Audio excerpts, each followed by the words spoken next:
Welcome back, everyone. 皆さん、おかえりなさい。今日は144日目です。It is day 144.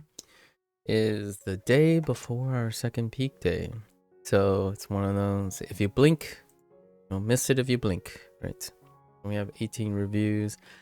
There are our two characters. So yesterday, we encountered some exceptions again. Let's see, roof, right? Roof. I'm gonna think of it as a whale meets winter, right? Or spring meets winter. Or a roof.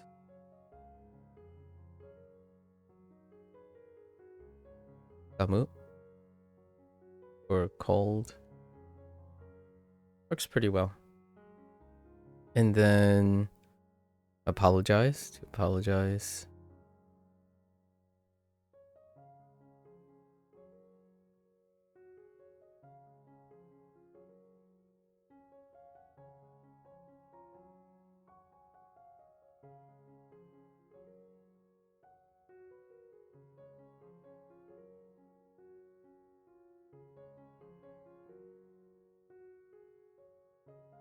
Ew. Amayaru. Right? Yamaru. Ayamaru. Because we're apologizing. Ayama.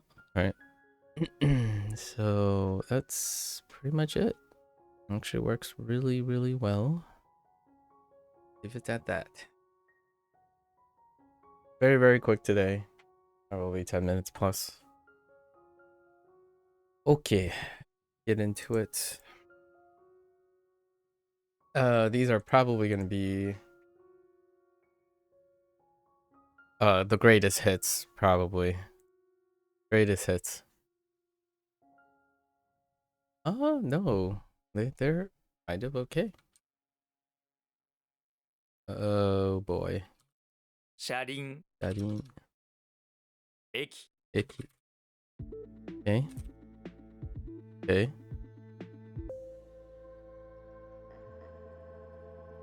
情熱 Yonetsu.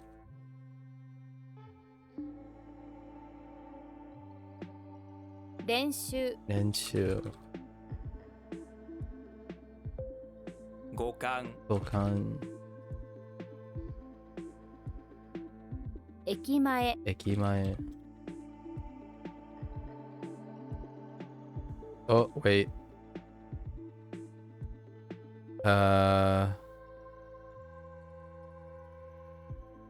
Wait.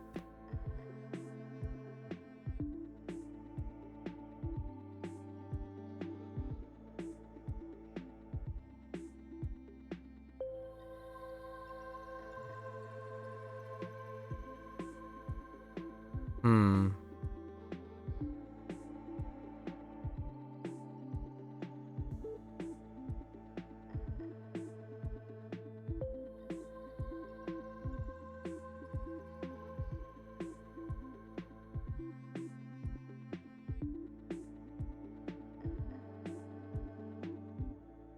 Was there anything I can do with Ke?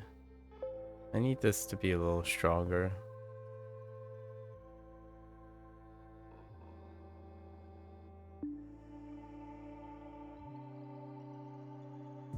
So what we have?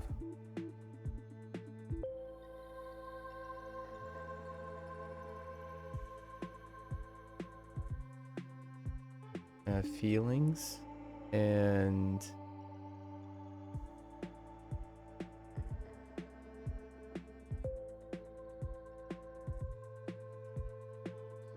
not really. 情け How do we go about this? Is there something that we can use for Ke?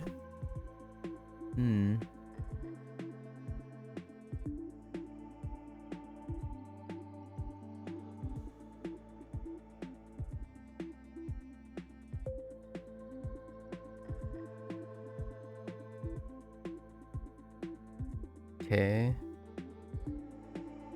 Yeah. Yeah, it's fine. Okay.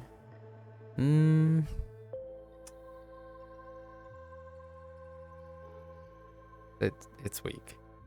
We'll see how long that holds. Yeah, because those are gonna get pushed for like a week or two, right? Maybe a week. Alright. Alright, Nasake. Nasake. Okay.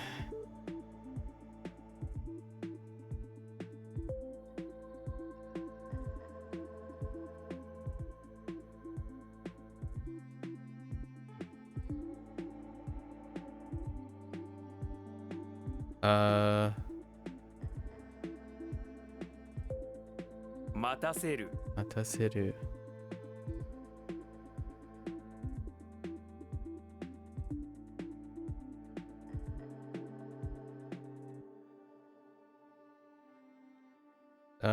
Mataseru.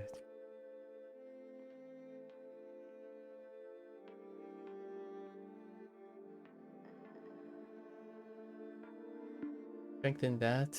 I mean, Seru gives it away that it's transitive.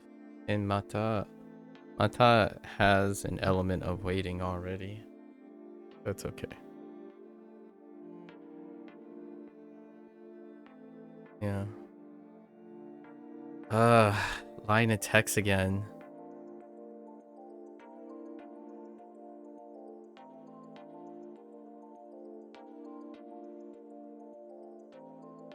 Every single time. Line of text. Okay.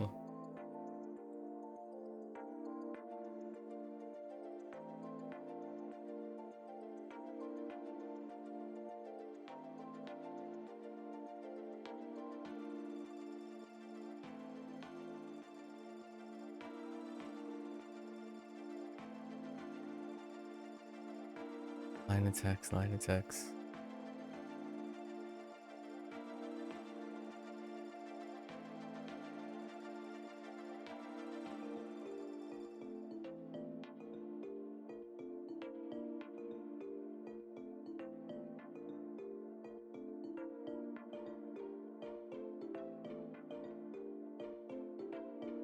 Yo. Yo. That takes way too long. But it does go back to the original mnemonic though. We'll see. We'll see in a week's time.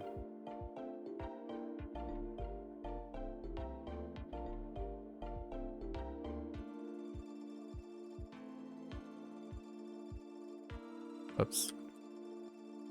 表情 Dojo. I don't know what I typed first time.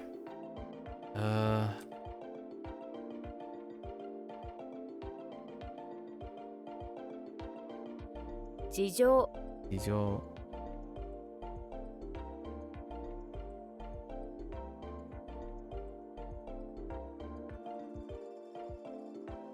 And circumstances. Oh, I see. That's fine. I was thinking more like conditions of the thing, so circumstances.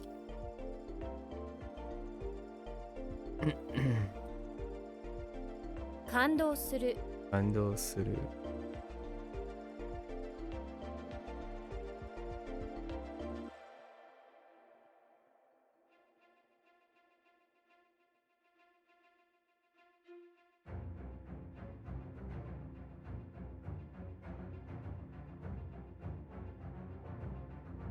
課長 So, "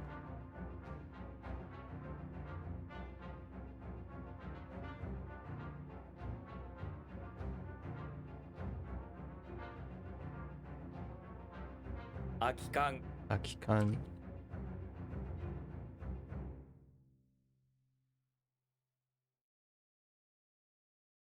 Oh, we have lessons? Oh, because of the oh, that's not bad, I guess.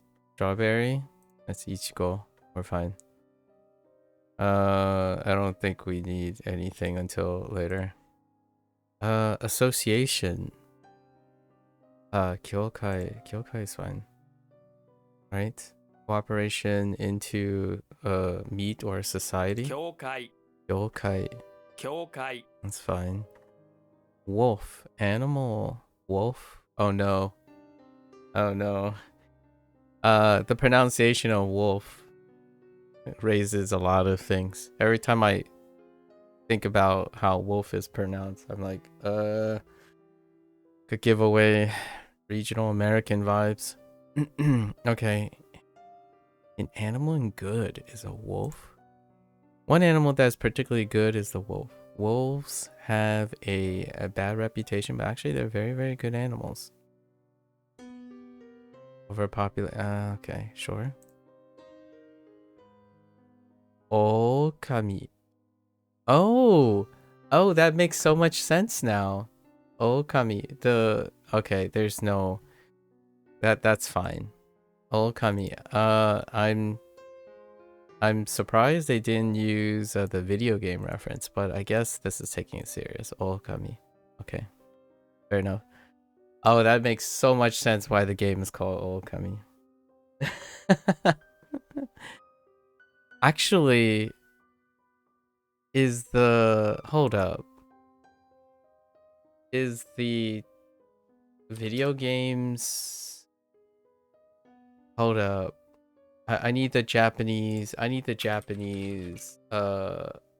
Japanese cover.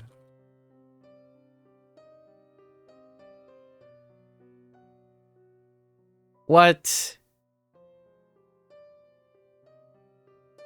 They use kana. But it looks cool when it's not using the kana. That's interesting. Yeah, they went with. Oh no, not really. They use something else. It's kind of hard to. Yeah, it's kind of hard to see. I'm guessing. Oh, I see. Oh, they separated the two things and then they staggered it. Oh, that's kind of interesting. So the Okami type graph kind of looks like this. Wait, but I totally know what they're like. So they made the thing flex this way. And then, oh no, you don't. It is something different. It's so weird. It's like.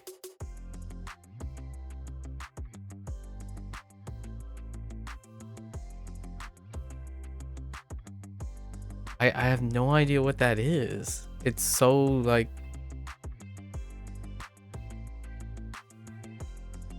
It reminds me of all. So they use all. Right? And then kami. Oh, they probably just use kami. Then. So all plus kami. Which is shin. Right? Shun.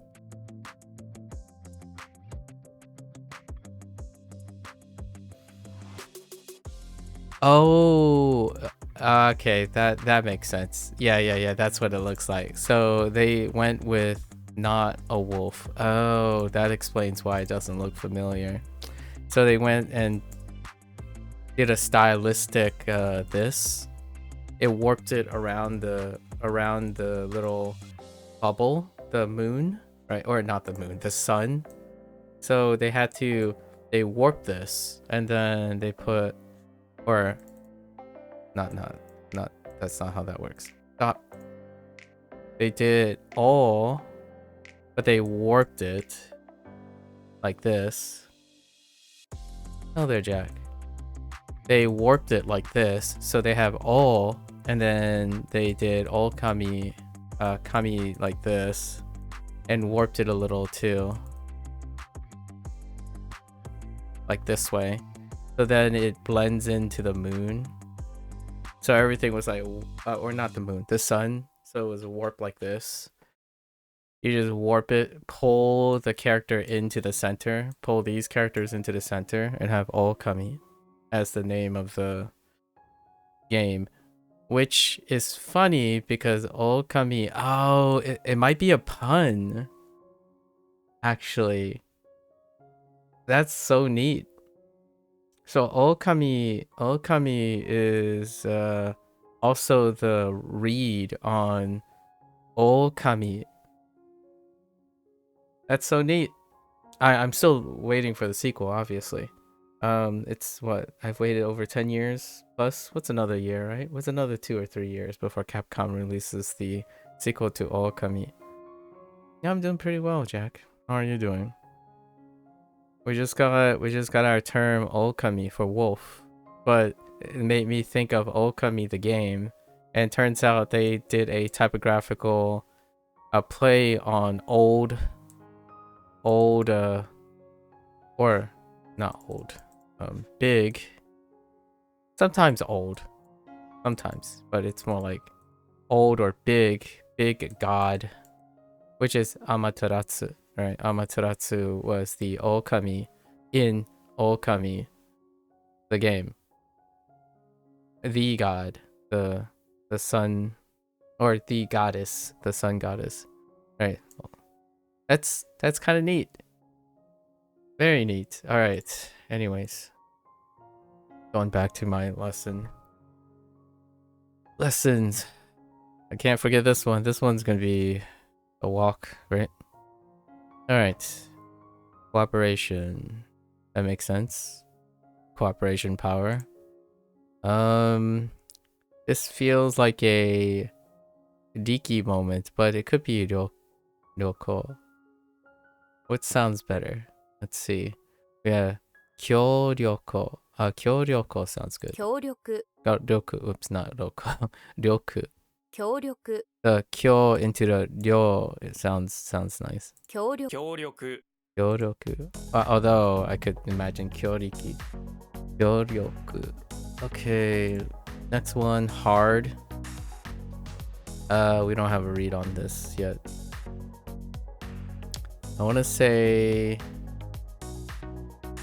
I don't know. 硬い Katai. Oh wait, I do know katai. It's kind of funny because Duolingo used katai to describe an overcooked steak. when you cook the steak too much, it's katai. Oh, there, Bill. Alright, so catapults. You need something really hard to put in your catapult. Instead of using cutter, I think we're gonna use cutter. Catapult. Alright, kata. The other one is cutter that they use. Maybe like it's so hard it can't be cut by scissors. Look around for something hard and imagine putting it into your catapult. Okay, that's fine. 硬い Alright. I just think of very, very overcooked steaks. Oops. いちご Ichigo. How's everyone doing? 教会 Okay.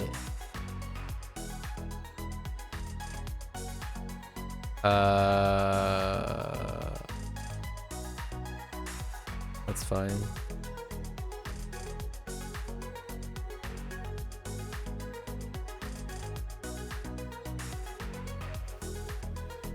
Yoroku. Do you only use WaniKani or do you use other methods for studying Japanese? I use other methods for studying Japanese. And then sometimes I use Japanese not for studying. That's probably more accurate. Sometimes I only use WaniKani because my day is too busy, and then sometimes I don't. And then sometimes I don't study Japanese at all. So everywhere in between.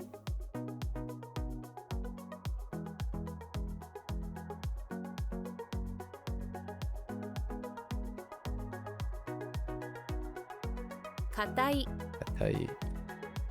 It's a day-to-day thing. Alright. That's it. Got 5 lessons. Day-to-day, you know. Gotta view the studying process. Day-to-day. Like today, I will probably watch One Piece, like 10 or 11 episodes of One Piece, but I won't be studying. Actually, technically, okay. So real quick spiel about studying to clarify for future. Studying to me is broken into input and output, which is what people like to use, but input is specifically for exposure. And then exposure, typically during my input sessions with exposure, they have a combination of they usually include some sort of output. So output is what I would typically refer to as practice. And these two are actually very separate from each other. So occasionally though, exposure is in combination with practice. So right now, WaniKani, for example, you spend, today I just got 5 lessons. So that's considered input. So I have 5 lessons today. But most of it, I had 18 reviews. So reviews are output. And then output, whenever I make a mistake, if the output creates a mistake or a pause, then I create input in order to practice again. And when it comes to like when I'm not doing WaniKani, because I can't stream like anime or anything, right? When I'm watching anime, for example, that is, I don't use anime as a form of input per se. This is more like passive input, and most of the anime is passive and plus some active output. So when I'm watching anime in the evening or something, I'm only specifically focused on what I already know. And this passive output is considered practice. So the reason why I want to separate this is I could easily say, yes, I study with other methods and I study a lot. I study all the time. However, I think most people, when they think about studying, they think about this type of thing, where like you're sentence mining, for example. If you're sentence mining in anime and stuff, I think this stuff that I do, this type of input or SRS, is something I do the least amount of. I actually spend most of my time practicing. I'm largely no longer actively pushing for more input. So like at the moment, when you come to like JLPT grammar, right? JLPT grammar, it's about N4 plus, right? And I don't think I need any, I don't think I would push for anything beyond like between N4 and N3 without lots and lots of practice. So I use my practice as a way to normalize instruction. So in order to, you know, say 今日は勉強する, that kind of thing, it requires a lot of practice, and practice is part of studying to me. That's I think quite a lot of people, I tend to clarify this point. I'm studying with, you can study without input, which that is something that I would say most people who ask about Japanese or Chinese or Spanish, when they think about studying, the prevailing trend is to input, right? Input, and then somehow it magically leads to output because it lowers the barrier. And for me, what I see is learn new things. So learn is the word, right? Oh, I forgot to add learn. So study is broken up into learn and practice, which aligns with input and output. So when I hear people say input, input, learn, this is what they would consider as studying most of the time. But for me, it's more like at this point 80% output and 20% input, largely because I like a conversation and I like to make things as regular as they can. So now to make it clearer, it will probably take me longer to learn new things, but I will be more comfortable in output. So kind of like I got a fun anecdote for this. Kind of like watching a FromSoft fan do a no-hit run.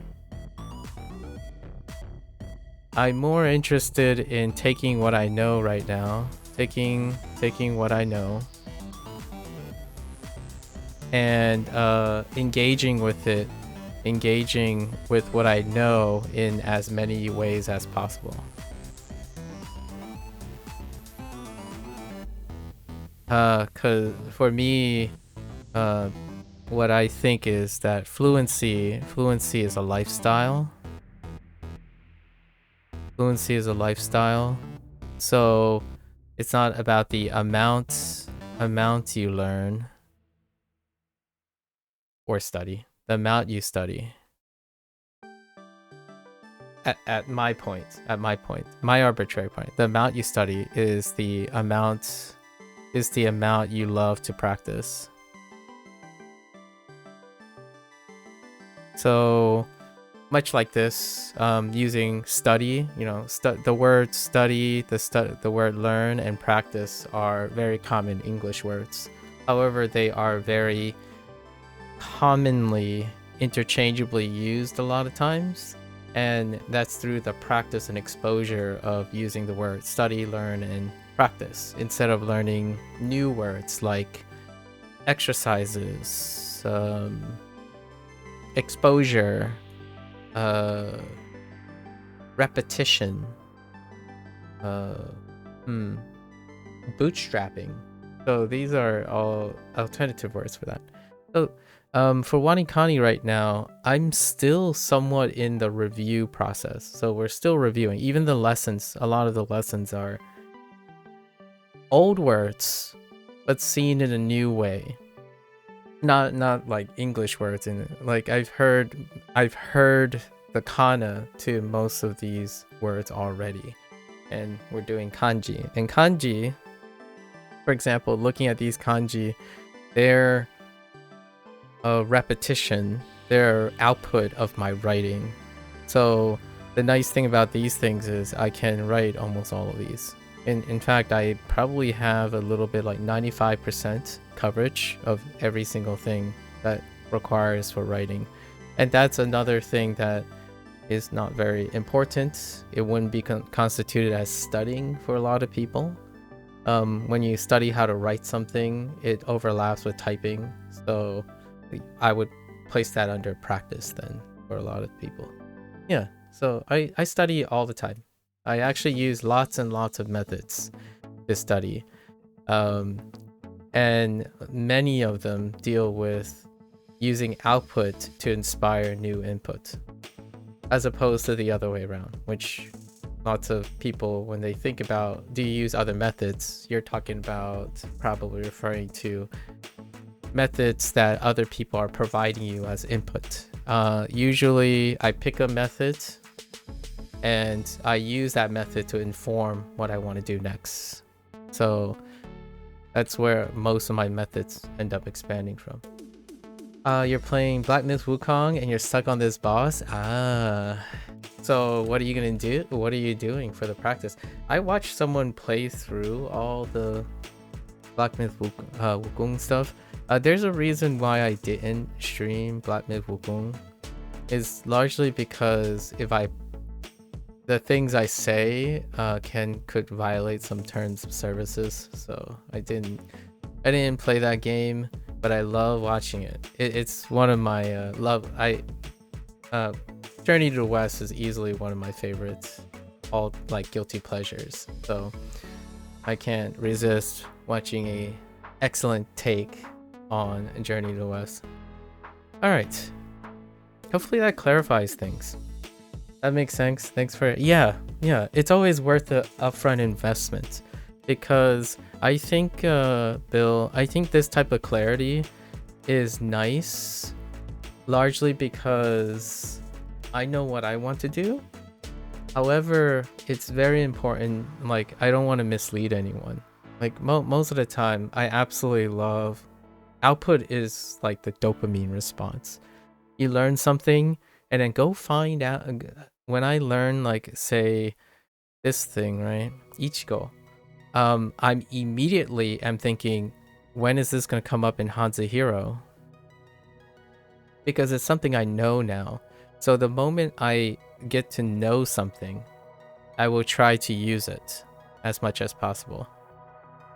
So at some point, all of this input volume is going to take up most of the time. And I think being around N4 plus, right, between N4 and N3, I have plenty of material. I can express myself in certain ways that are excellent to my stuff. And then being around HSK 3 plus, in Mandarin reading, in Chinese reading, is an excellent place to start looking at all the relationships between it. And then I would say conservatively, going still in the review process for Spanish from my high school days, I would say I could probably pass at least a B1 in Spanish. So these are the places where now I'm finding, funny enough, as many methods or whatever is current to interact with it. And of course, this stuff takes time. Like, I've never used anything like WaniKani before. I didn't even know SRS did not exist when I learned my first language, which was actually English, but or learned, dedicated. I also speak a dialect of Chinese, and then these two, I don't know whichever came first, but most of the time none of these things exist. So I could make an argument that I'm always studying because I'm studying methods. I think that's probably the the really down and dirty 5 second hot take here. What is this channel dedicated to? It's the study of methods. It's the participation experience of studying methods. Methods can be presented in video games. Pretty much anything I talk about. Like right now, it's a beautiful game visually and the story is really good. How well do you understand the story, Jack? I'm actually kind of curious. How much do you know about Journey to the West and its tones of story? Journey to the West is an incredibly wonderful, like, spiritual journey. So there's quite a lot of neat undertones. Like, for example, I'm not sure where you are in Wukong, but there are tales of greed, gluttony, especially gluttony. There's greed, and then there's a tale of sloth. Pretty sure that is reference. Black Myth covers quite a lot of the quote-unquote vices of humanity. So there's quite a lot of that outside of, like, the Monkey King, right? Wukong is the vessel. He is one of the disciples, and the way they represented it, each of the disciples have vices, and those vices are demonstrated through their interaction. So if you ever meet, you don't know how much about it, you're trying to learn as you go. I see. It's a beautiful tale. I would love to see like a media, like a westernization. What is the closest westernization of Full Metal Alchemist? Full Metal Alchemist would be, I mean, it is an anime and it's Japanese, and then they used a alchemy, the Western alchemy. So FMA would be, so if you're looking at Journey to the West, right? Journey to the West, and we'll just tag it under Chinese, right? Then we have Japanese, and Japanese has done these too. I would say Full Metal Alchemist. Especially Full Metal Alchemist in all of its entirety, so plus Brotherhood. And the funny thing is, it is taken place using a Western setting of sins and vices, right? The homunculi, right? So all three of these are actually contained in Full Metal Alchemist. So I really enjoyed Full Metal Alchemist because it tackled a lot of the sins and vices like greed, gluttony, sloth, and whatnot. But what Journey to the West is that too. When you meet the Monkey King, Pigsy, or Bakai, and then I've got what the ox guy's name is. And then the White Dragon, like the set piece, White Dragon is actually a very specific character too. But they took liberties. Many of the Journey to the West type of background, they take liberties on, like the boss you fight, they're all representatives of particular vices, generals, higher beings, and like enlightenment. I don't know if they're ever gonna make a sequel in which there's a representation of the monk or the priest, or kind of hard, the religious figure who ends up creating the pilgrimage. But yeah, when you're taking down spider doodads and tigers and whatnot, there are plenty of ways to represent the spiritual thing. And if you liked Full Metal Alchemist, well, oftentimes if someone liked Black Myth Wukong but not in the game form, I would say like Full Metal Alchemist is a wonderful example where you journey, overcome vices, human conditions, kind of dealing with mortality, right? And then finding true enlightenment. And that true enlightenment often comes at the acceptance of people's conditions and truths and realities. And if you watch through most of Full Metal Alchemist or Brotherhood, that's kind of what happens. And they introduce the sins in the form of personified homunculi, while in Journey to the West, they are often represented by mysticism, which are the animals, all the animalistic creatures, and then the generals and higher beings. Demons, those animals are demons, and demons in the form of both figurative and literal demons. So those demons are actually people, or representation of people. So whenever you see like different demons, they believe like reincarnation and punishment and whatnot for our vices. So it's really cool, it's really deep.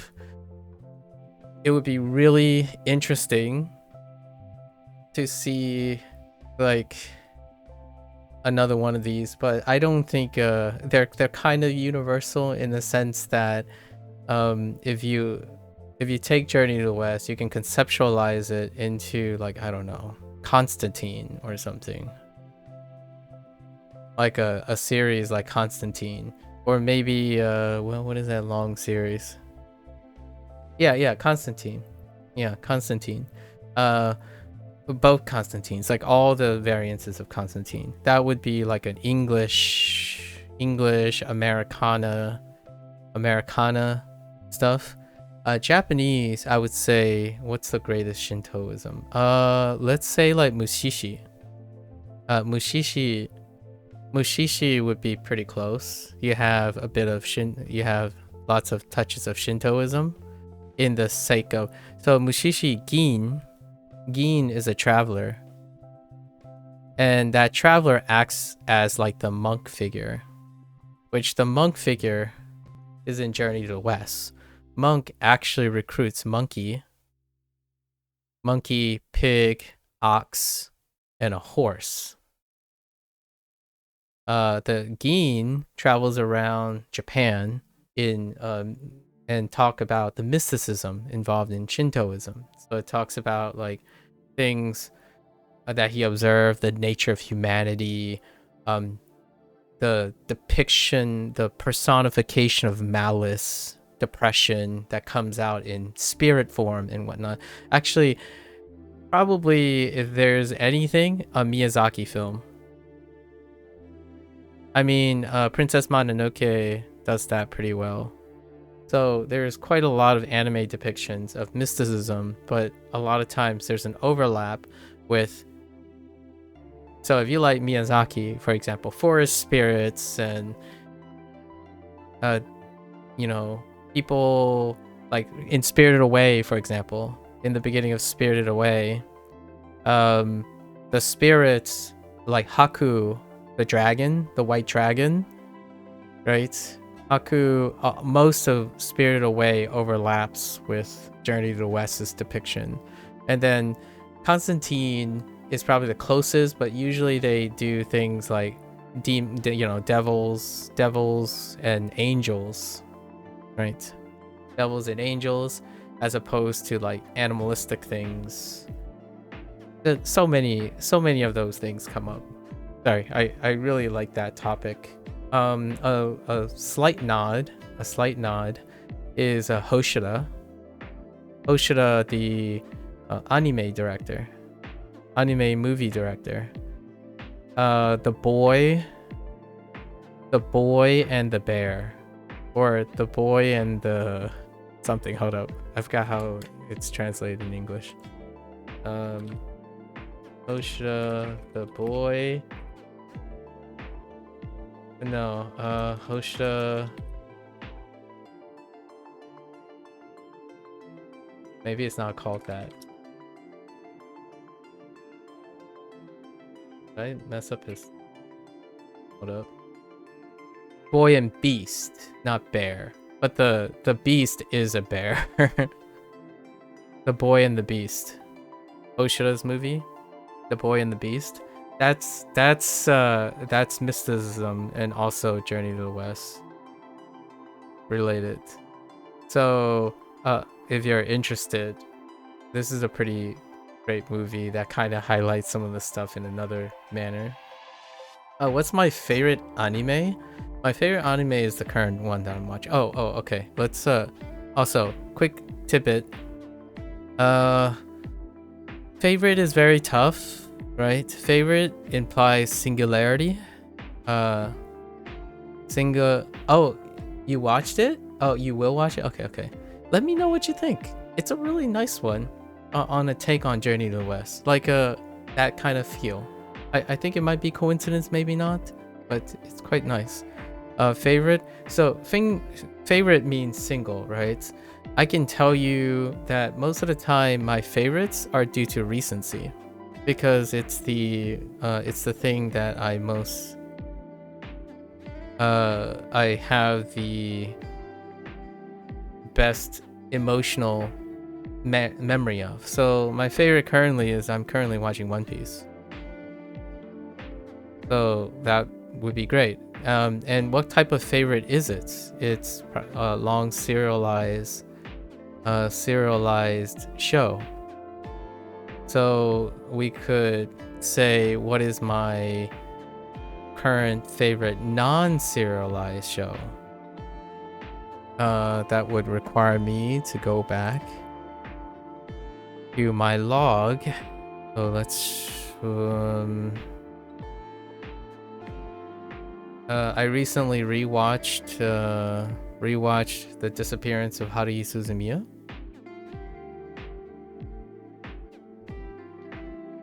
With some buddies. Harui Suzumiya, which that is a movie. So that would be one of my favorites when it comes to anime movies. What about a non-movie? I watched the second season, season 2 of Solo Leveling, and that would be actually qualified as a manhwa, which is Korean. So this would constitute as a favorite that is serialized and Korean in origin. Maybe let's do a one take. Maybe like a serious movie. So we also have to define things by genre. This is psychological, right? Paranormal. Sorry, not psychological. Yeah. Actually, it's psych suspense, para. And this is shonen, right? Shonen fight. So is this. This is shonen fight, but maybe something more like down my alley. The movie Look Back. Look Back was great. It's like 2.5 hours long. This is still a movie.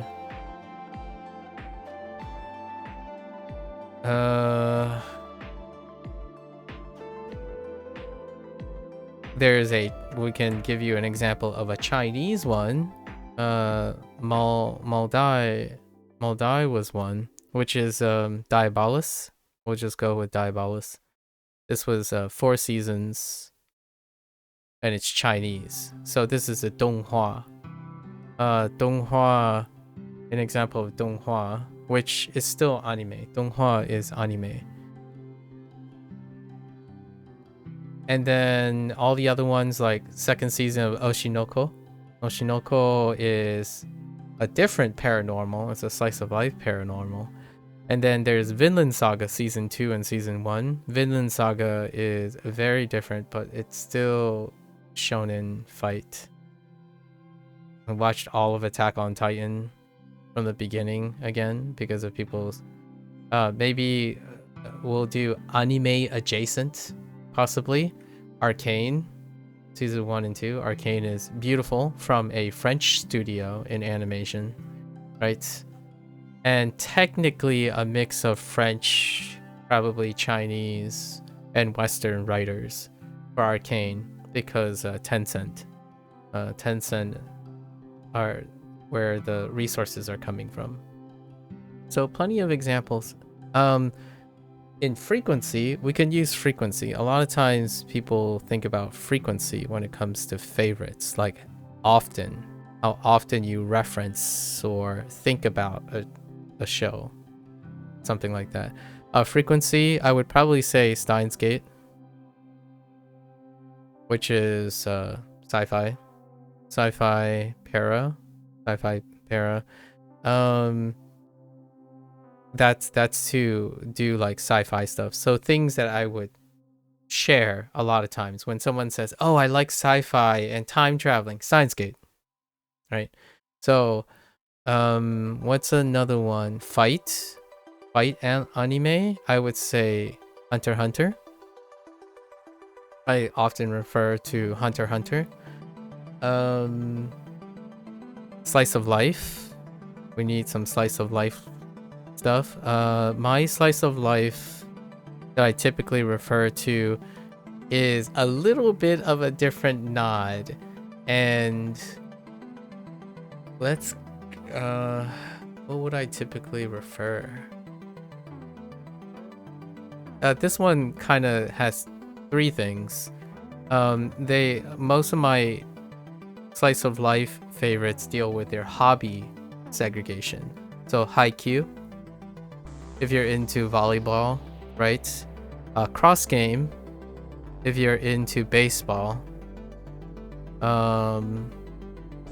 Prince of Tennis, if you're into tennis, right?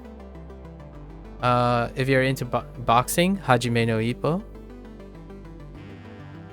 For me, I know other would say like Ashito no Jo or something.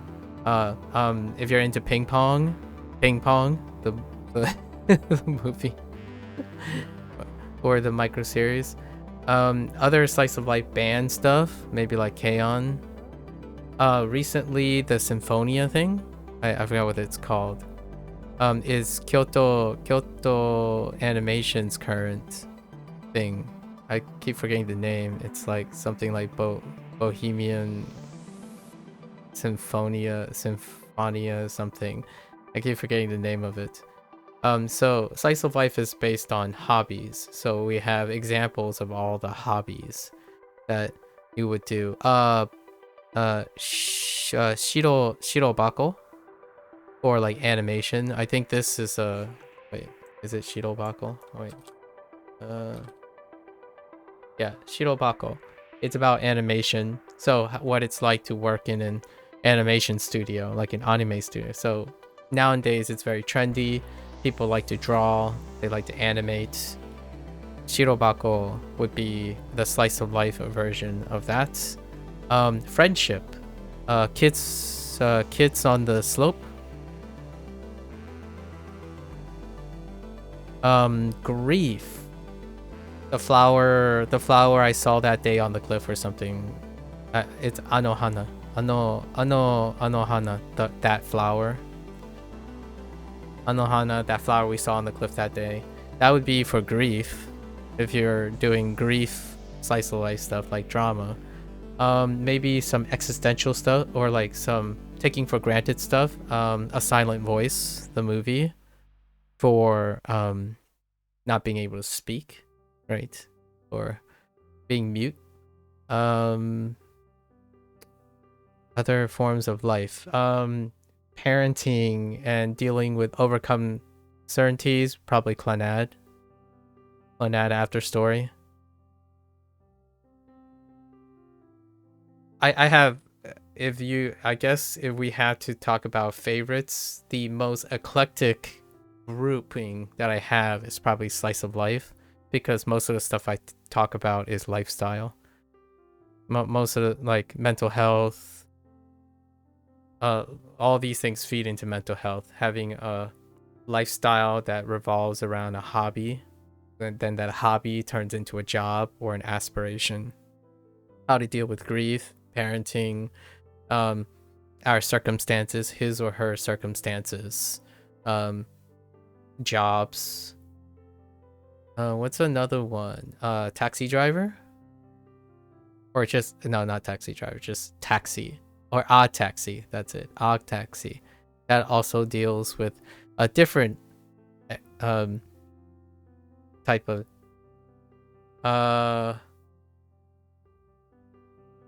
and you've seen way more than I have. I consume a lot of media. A lot of times the media helps me inspire things. So we could not talk about anime, and we can talk about cinema. I have a lot of times people would ask me like, what is my favorite movie or something. I have a movie type for everything as well. Like, for example, if you like organized crime, right? Organized crime when it comes to cinema, pick any Martin Scorsese film.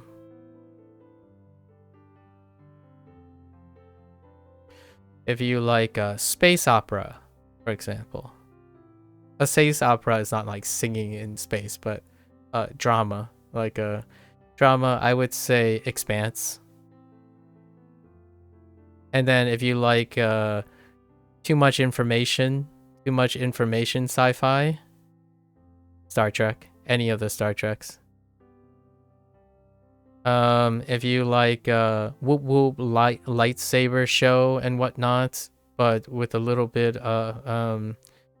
lightsaber show, I would probably say still the Star Wars trilogy, or the first Star Wars, 4, 5, 6.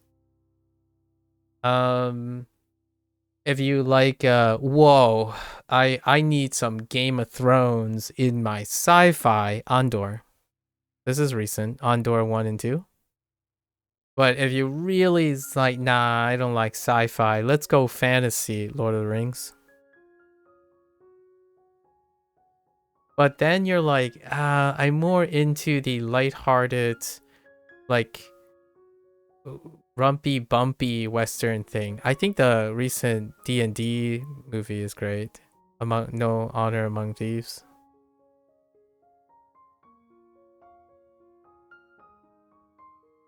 Which I forgot to. I kind of neglected Western fantasy and anime. When it comes to Western fantasy and anime, one that blends Western fantasy and slice of life, probably Frien. That's probably the highlight for me. It's a combination of what I like about, so it combines Western fantasy with the slice of life aspect. What does Frien teach? Life is a journey. Which is my if I had a bias, what's my favorite topic to talk about on stream? Life is a journey. What is part of life? Learning a language. So, life is a journey. Frien, probably. Let's slightly change up the questioning, right? What is my favorite anime? I like to think of favorites as what if someone asked me, what do I watch? Like, what kind of person am I? I would say then Frien would be one of them. So if there's anything that's easier to answer, like, is there anything that depicts what I am, like, inherently by preference, right? It would probably be Frien. Journey to the West is a great example too. Any Journey to the West things. So I think the one that I would say is it's probably before either of you were born. Yeah, it's before either of you were born. It's almost before I was born. It's the TVB Hong Kong production. I think it was like 1995. I'm like 8 years old right now. So, you've been trying to watch more movie series and read more books, but it's hard to get started. Why is that, Bill? May I ask, why is it harder to get started? How often do you start new things, actually? I'm kind of curious. What is it about starting? I start and stop all the time. So I probably start and complete things, or like I probably start things in the sense of I understand. Here's what I'm gonna take a guess at, like a stab at behavioral things. When people say they have trouble starting things, it involves starting without investment, without prior investment. And what I mean by that is often this is coming from a perspective where when you start something, it eventually ends. And then when it ends, it means you start over with something new. And that's probably why I like Frien. Shows like Frien and things like Journey to the West, but let's throw in a different thing.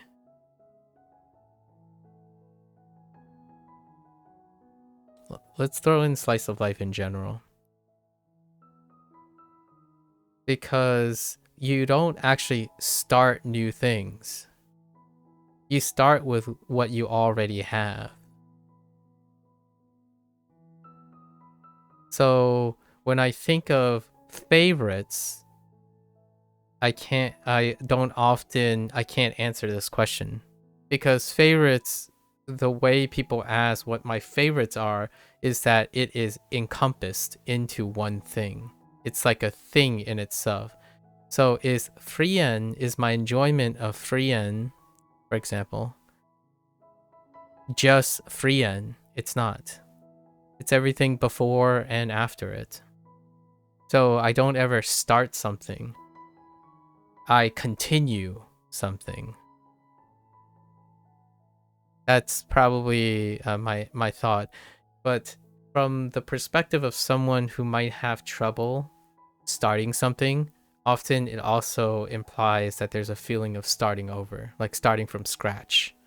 And for me, whenever I watch a new anime, that anime holds all of the baggage of all the other anime. And one way, here's my plug. One way to make it feel like you're not starting over is understanding the directors or following an animation studio. Like following the creators. And that's how I typically cluster all these. So when someone asks me, how do I remember, oh, how do you know about Steins Gate, which is kind of related to this show, which is related to, I think of it as a bigger scheme so that you don't feel like you're starting over. You're actually collecting experiences that are all tied together. They're woven together. If you had to find a reason, it's probably because it's hard for you to sit down and consume something for more than an hour. And you're so used to playing online games and turning off your brain because it's easy. I see. Hear me out here. If you need to sit down for an hour, right? An hour is a very long time, by the way. Oh wait. Because it's hard for you to sit down and consume more than an hour. But if you got an hour, it's quite a long time. So if you played 1 hour video games, say the video game is a Japanese video game, then you go and play and then you can do an hour, and then you do an hour of, I don't know, WaniKani, right? And then you go back to playing that video game, which is in Japanese, and then you go back, then you're really actually doing 2 hours a day of one thing, and you're doing 2 hours and one thing of another thing. I'm sitting here and I'm in front of WaniKani, but I'm not doing the same thing for an hour or more than an hour. So oftentimes you can stagger your online games or your habits into a B, and then if you need more time away from this thing, you can add a C before you go back to A. And then that would you would end up doing all those things for more than an hour technically, because it's not again, it's not a start then stop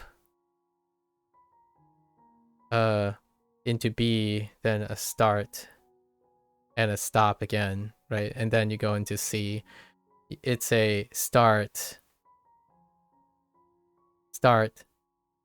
pause,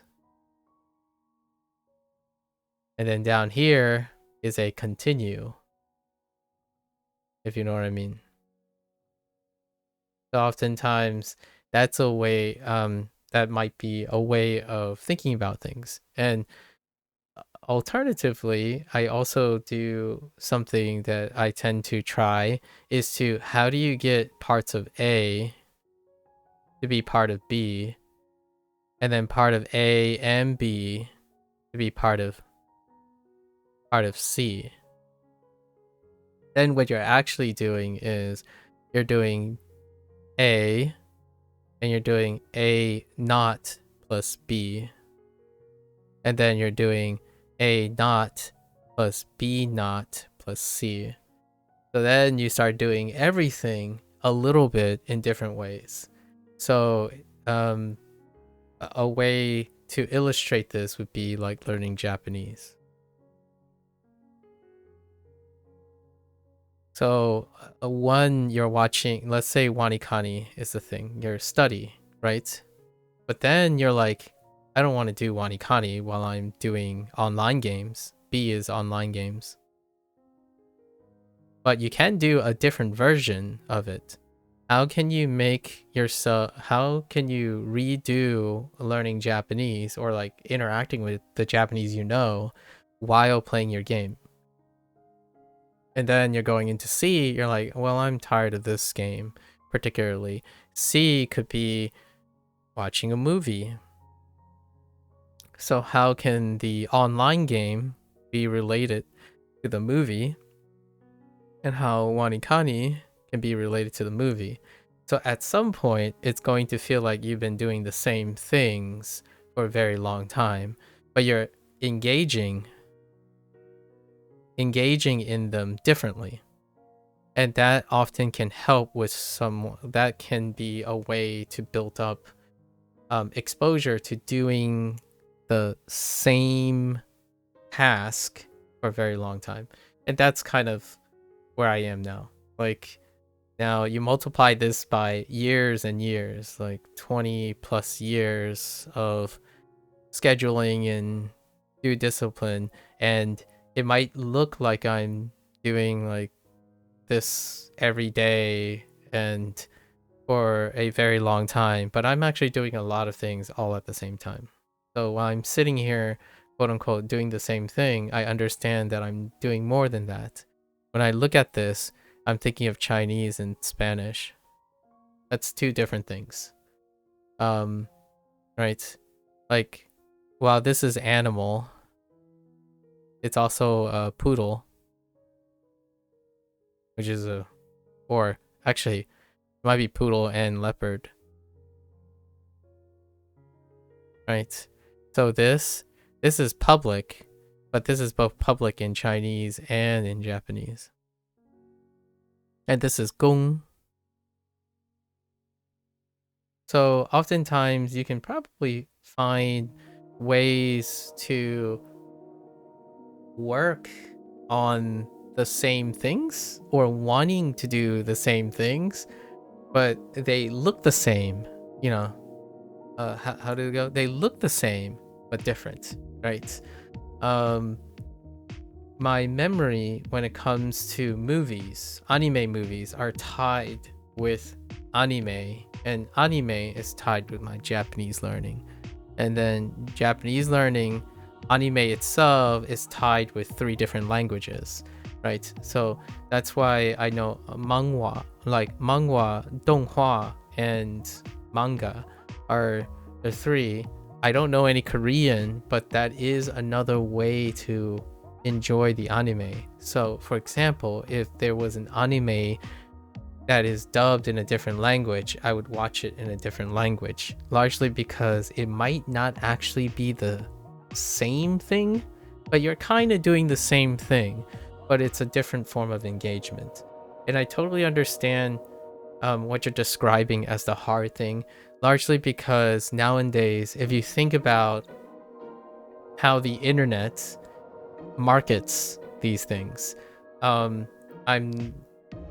your problems, or what you may seem as though your problems, can be conditioned responses. So online games, right? Live service games. I'm guessing when you talk about, it's probably a live service game. Live service game breeds continuity. Why am I saying this stuff? Live service games have been very efficacious in habit formation.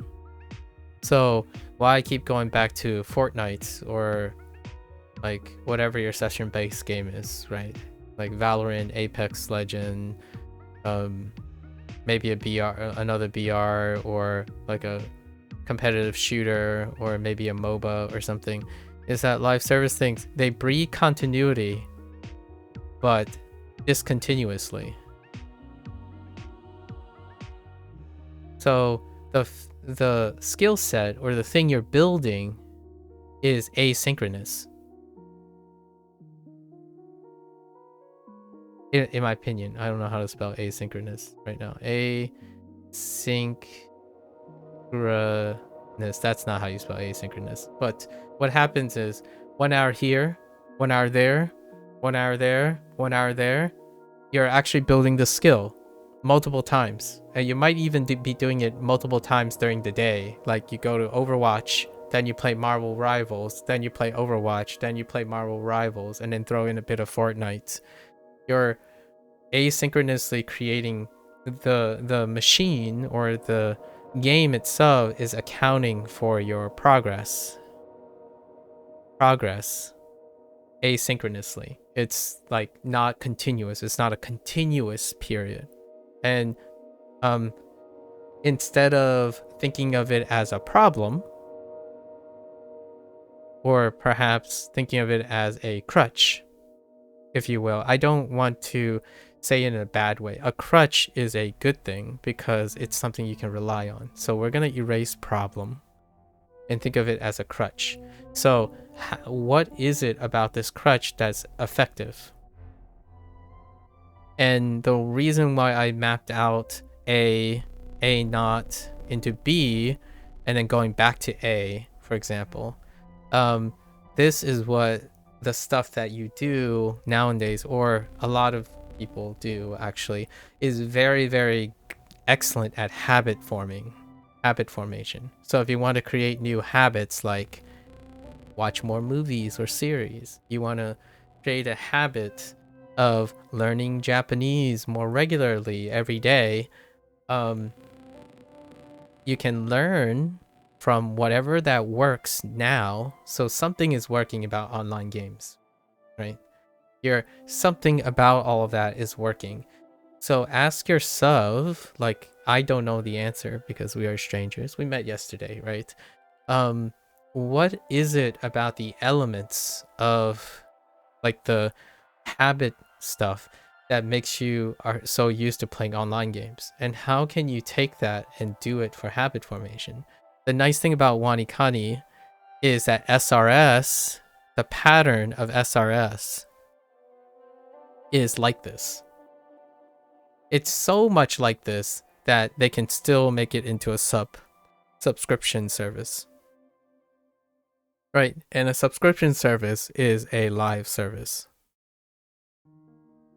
So yes, while WaniKani is very, very effective, SRS is incredibly effective. Actually, the most effective person, in my opinion, the most flexible person that can do all of this is you. How can you make caring about eating a healthy dinner, like a healthy diet, a form of SRS or a form of live service? You start by telling yourself you will eat 1 broccoli a day and then write it down. And then in a week, you'll increase that to 2 broccoli. I don't know. I'm using like arbitrary things. It can be anything. And then you write it down. In fact, you might not even have to manually write it down. There might be an app that will track all these things. So you make it into a game. And what I mean by a game, usually I don't think of it as a game. It's before a game. So what's before a game? Life is constituted of various habits. And those habits can include games. And oftentimes, the reason why live service games are so impressive is that they're almost lateral to habits. They're like a higher order. So oftentimes when you have something that's higher order, it seems like this is the most reliable source of consistency, right? So in the future, now you take in how can you make movies, language learning into a live service for you. And that's where the creativity comes in. Or you look around, right? My oftentimes is if you can make a habit of exploring, you might just be able to find inspiration down here that will produce more live services for you. And live services is with the S is like for your diet, for your fitness, for your language learning journey, for school, right? All of this is of a higher order. And the lower orders, while looking at them, can be different things, but a lot of them feed into similar things. So if you're suggesting that you can sit down for, by the way, I don't want to sound too overpromising, but doing anything for an hour straight is impressive. And where do you often get the 1 hour like as your upper limit? It's probably because when you're younger, if you're still younger, school was probably blocked in approximately 1 hour. So a lot of these things make it very comfortable. There are lots of things, I mean, like for example, if you love your online games, ask yourself what your average session is. And not average session as in how long you sit down, but your average session in how long does it play a match? Is it 10 minutes? You know, is it 30 minutes? So lots of these things also normalize how long your brain stays active or whatnot. Now, there is also the difference between active. Yeah, I'm yapping, Procall. Hello there, Procall. Active and passive. Now, based on what you're describing, obviously we're strangers, Bill, but active, you're telling me that you can remain 1 hour active in the brain, and then the rest is passive is infinity, right? What is the infinity sign? Oh. So you're telling me that you can stay 1 hour active and 1 hour infinity. So now my question immediately is, instead of infinity, how long before you can be active again? Is it one game session of Overwatch 2? We're using random like things, so it can be anything. So say one game session of Overwatch 2. That's, we're gonna say 30 minutes. Don't at me. We're making up numbers right now. Say 30 minutes, and all right. So that means you know that after 30 minutes you can squeeze out an hour. What can you do with that hour of active brain power? And then immediately after 1 hour, I was like, "Yep, I'm done. Let's go back to passive, recover, right? Recover that energy and continue." Now, the nice thing about this type of loop is, oftentimes when you do enough with practicing with active, oftentimes people become even more active over time. That 1 hour becomes 1 hour and 10 minutes. So you start with what you can do. If 1 hour is your max, I would even start with like 30 minutes. If you can do 30 minutes in between all your infinities, then you have the choice of a schedule. So how did I come up with WaniKani, Hanzahiro, then Duolingo, Spanish on an every other day schedule while cycling with Clear Obscured, or for gaming, period. Gaming stuff, right? It starts there. You kind of learn how long you can be active, right? And you're trying to do it as many times as possible. That's where the output informs the input on what to do next. So you're kind of exploring how long you can do things, and it becomes more like a game. Like if you sit down and do your WaniKani for 30 minutes, obviously there's an upper limit, right? There is an upper limit, but we're talking about like active, how to improve like endurance, basically. This is endurance training. The downside, the opposite of endurance training a lot of times is endurance requires maintenance. So one can become under practice, but the idea is you're squeezing active time to do something over time. So it's not starting and stopping, it's starting and pausing, and then continuing. And hear me out. This might sound preposterous, and I hear ya. In this day and age, because of our live service stuff, and I'm saying ours because I also play live service things.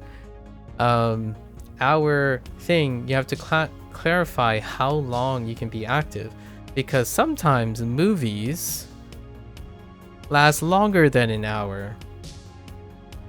So what do?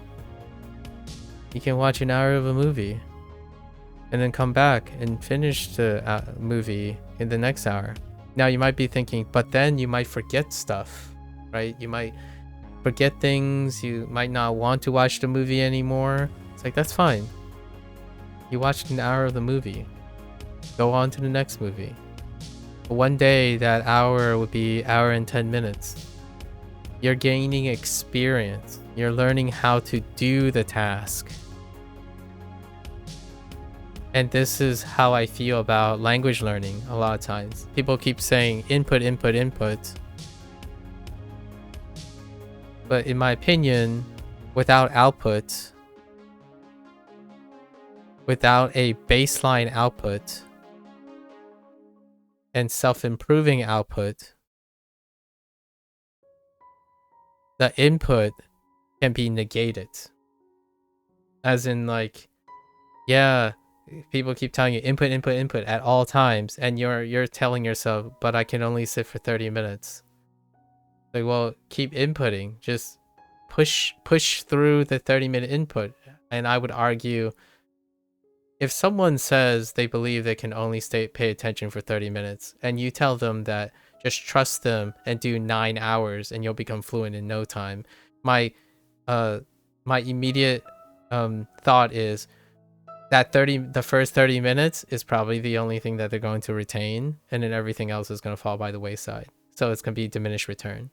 An alternative is you take the 30 minutes, you spare them out with output, because in nowadays engagement is king.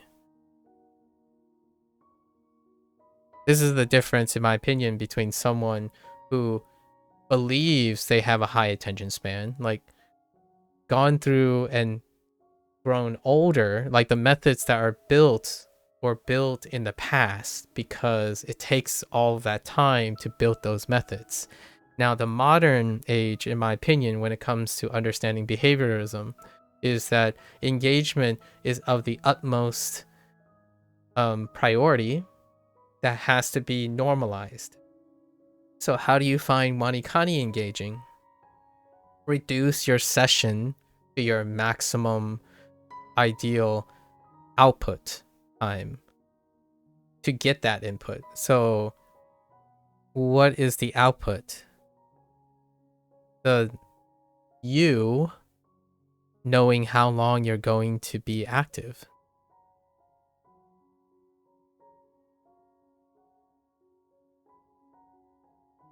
So write it down. Tell yourself something to hold yourself accountable. How long can you use WaniKani for? 30 minutes. Now you've written it down. Do those 30 minutes. That's where you start, right? So, okay, so you got 30 minutes into a day, right? Now you ask other different questions. How do I recharge my 30 minutes? So how long does it take for me to get back those 30 minutes? So for some people, they play one game, one session of Fortnite,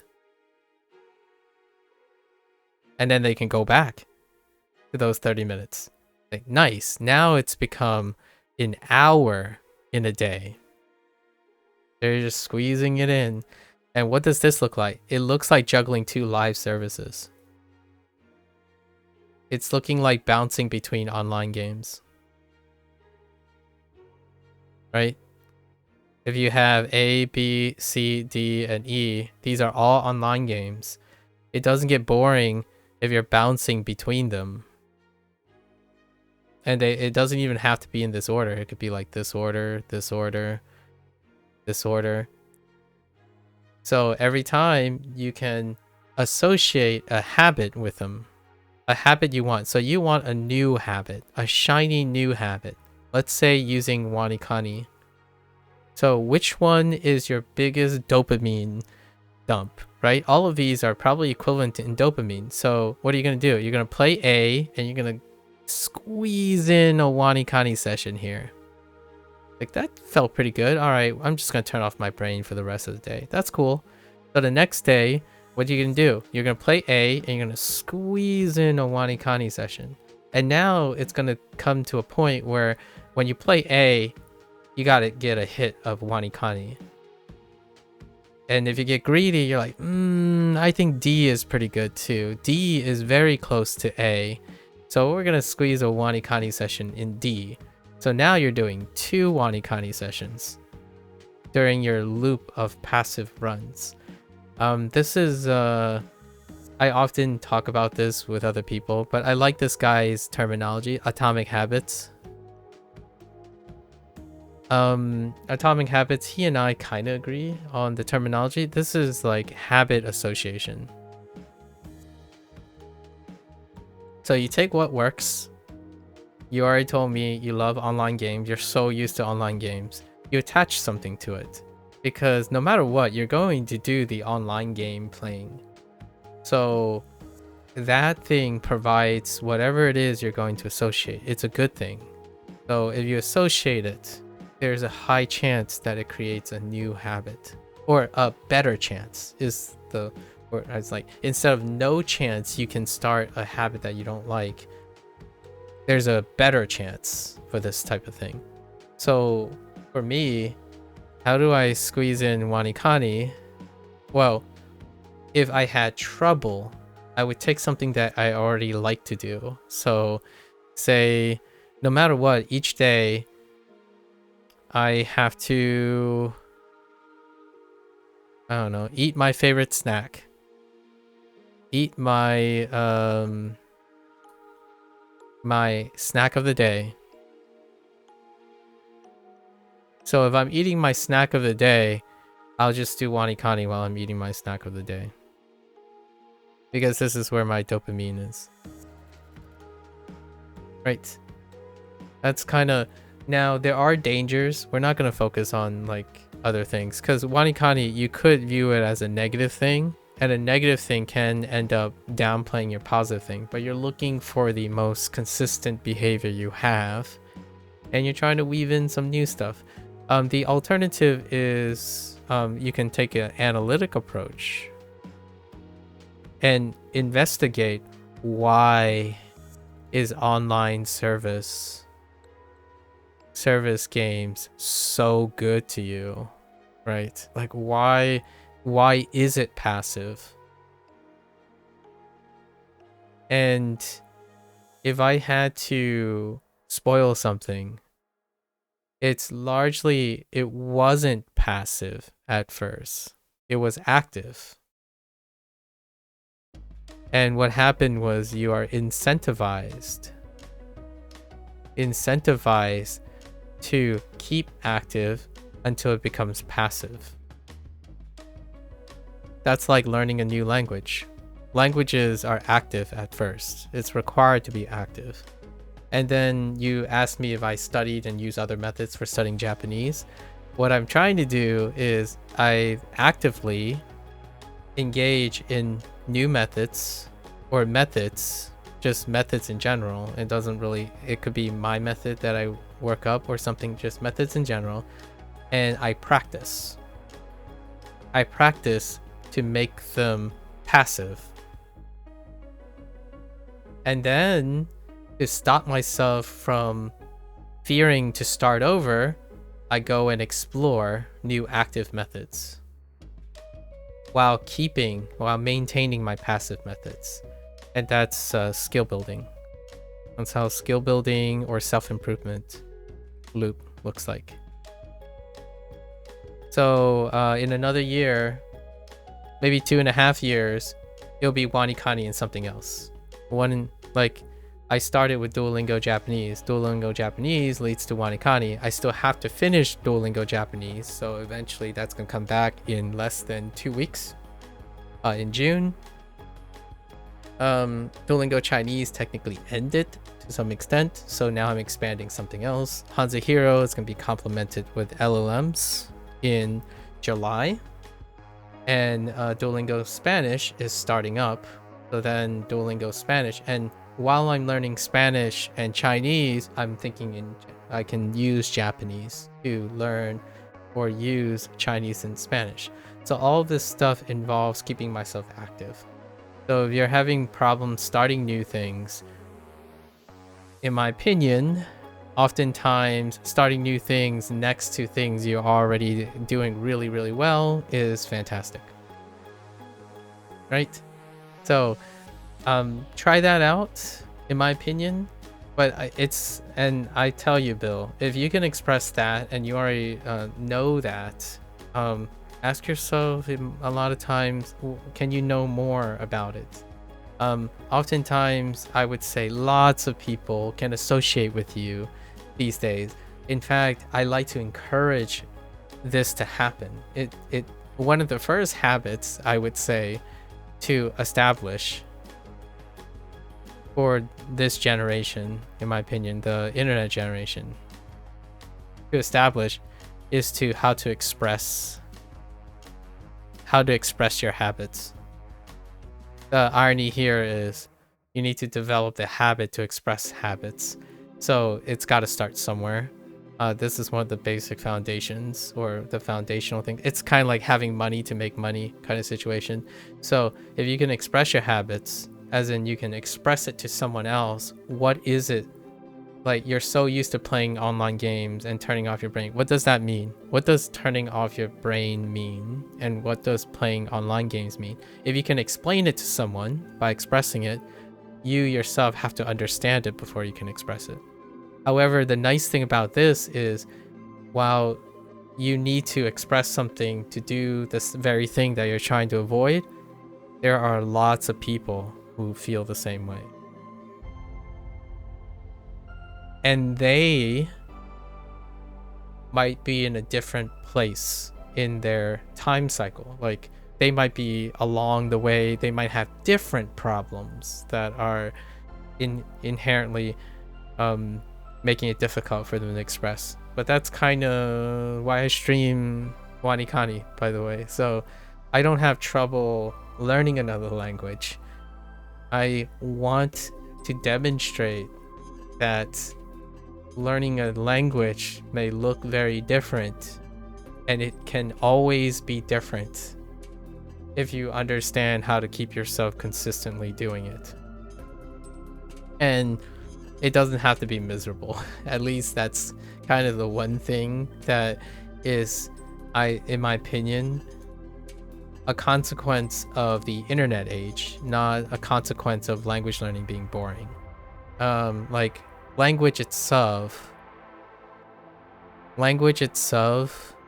is a form of expression.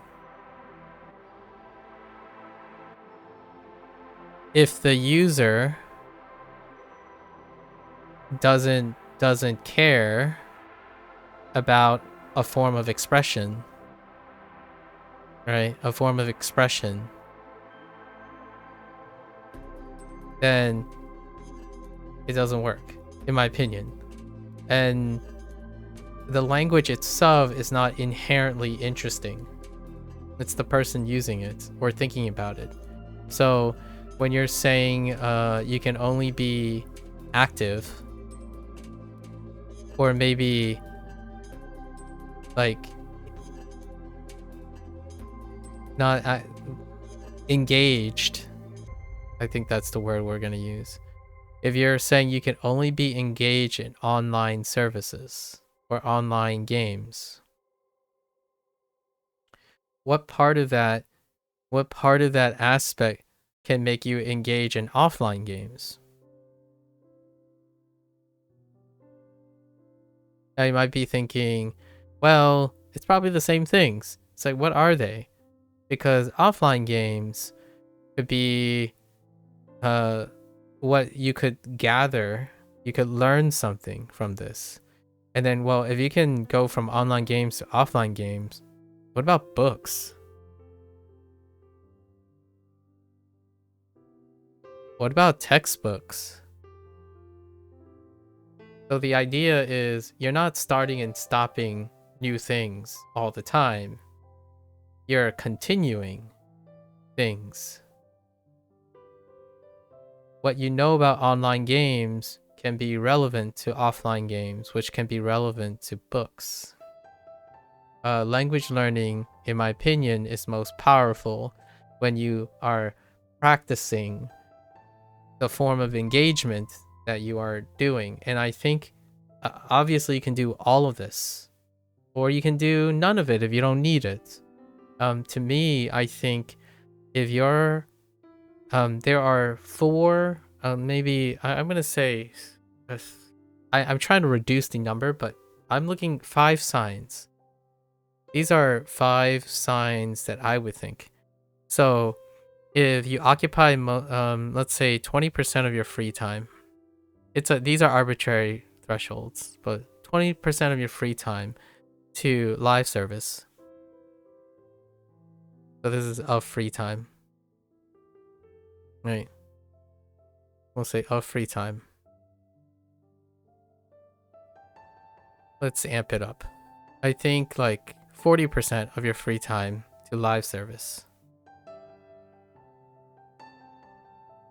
I'm gonna say like 30% to repeated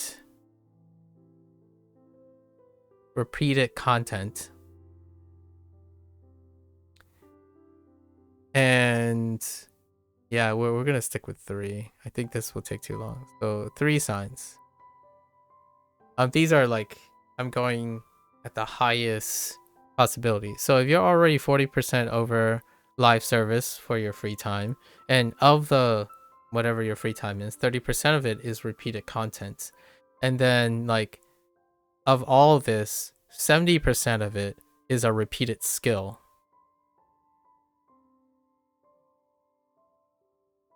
To me, these are probably classical signs of the things that I'm talking about that may or may not, that have a chance to be relevant. For example, if I were to compare it, my live service takes up 10% of my time, right? So as a contrast, I spend 10% of my time playing a live service, and then the repeated content, I actually spend about like less. It's probably like less than 5% of repeated content. And then for repeating a skill, it's actually quite high. I would say like 50% of the time I'm doing a repeated skill. So it looks very different, but the idea is you take your time, you look at the amount of frequency of the time, and then try to characterize it, because that is what works for your consistency. So if you're having trouble sitting down doing something, you're not having trouble sitting down doing something. Like, what I mean is there's something you're sitting down doing all the time. Finding out and exploring why that is the case can help you leverage for another time. So I know what keeps me focused, or focused as in focus on an overall task. Not focus as in a continuous task.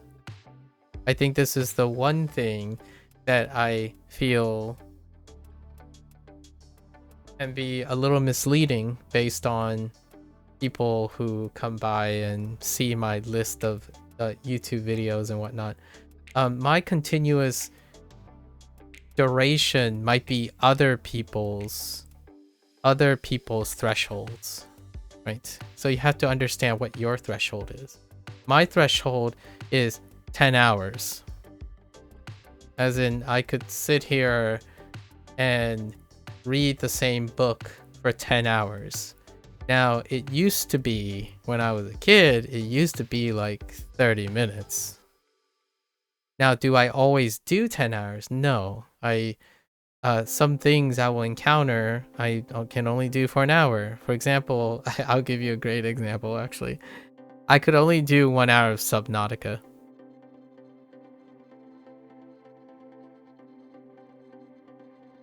Or like 1 hour of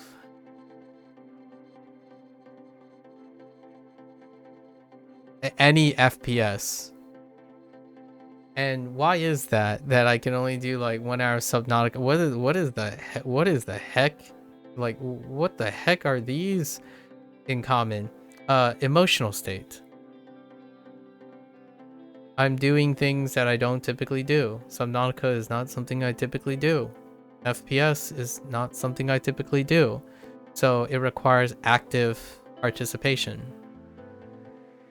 And active participation is effort.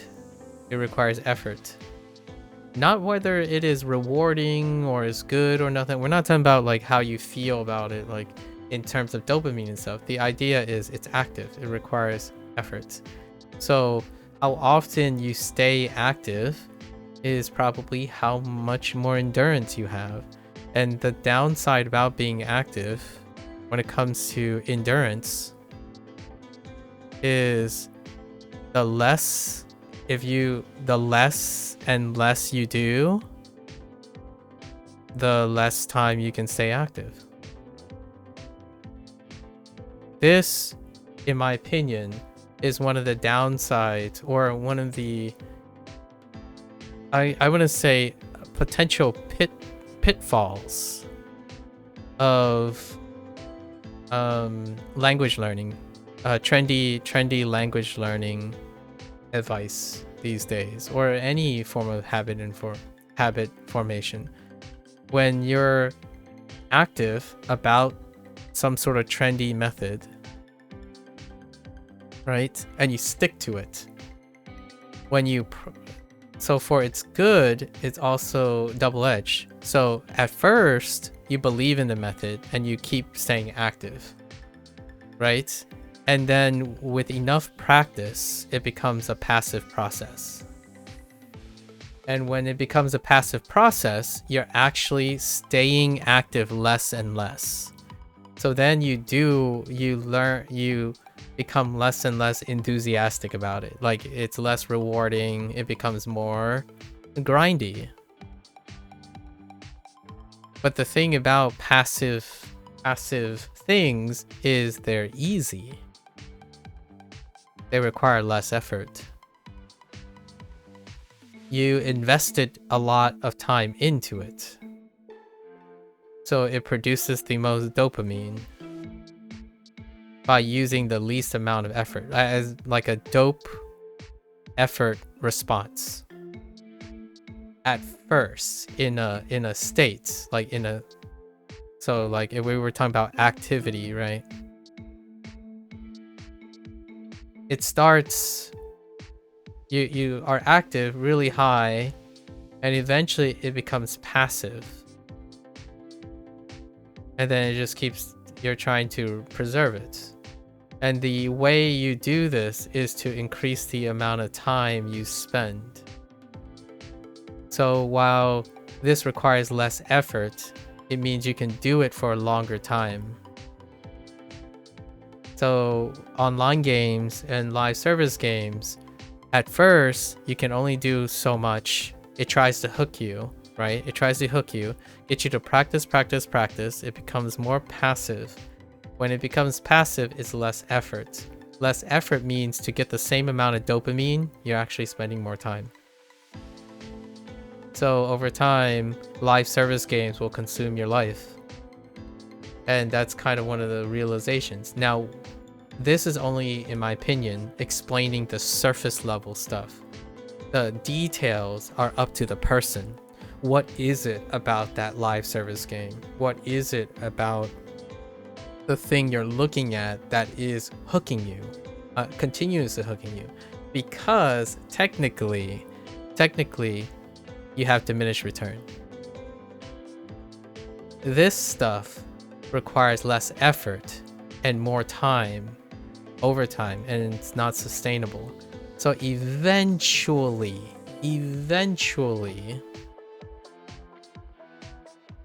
the greatest motivator, it's not the greatest motivator in a good sense, but in a bad sense, the ultimatum is that you run out of time. So when you run out of time for like a social life, for example, and we're not talking about touching grass and meeting people, social life. We're talking about social life as in healthy life, like a balanced life. It just happens to be social because that's probably the activity you're lacking. It can be anything. It could be like a diet life, a fitness life, anything that you're lacking. You run out of time for that stuff, and it feeds back and pushes you to start something new. The really disappointing, the possibly scary thing that I worry about is there a point of no return? So is it possible for someone who is young or younger, who does not have a lot of experience, as in different types of experience? I exclude myself because I lived before the internet age and the hyper targeting of products. So I have to exonerate myself. I'm not a representative of this advice, so take it with a grain of salt. When is it that you are inundated with so many options that takes away from some things that are mandatory, that you can no longer start new things, quote unquote, start new things? And I'm kind of here to challenge that notion, but in my own very distinctively indirect way. So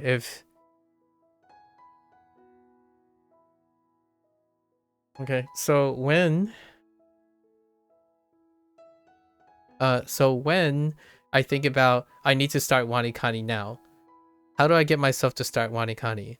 Well, I started in the sense of everything else I started with. All the things I know that can keep me WaniKani consistent. So if you're gonna learn like Japanese, the next thing I do is I output it in the thing that I already do.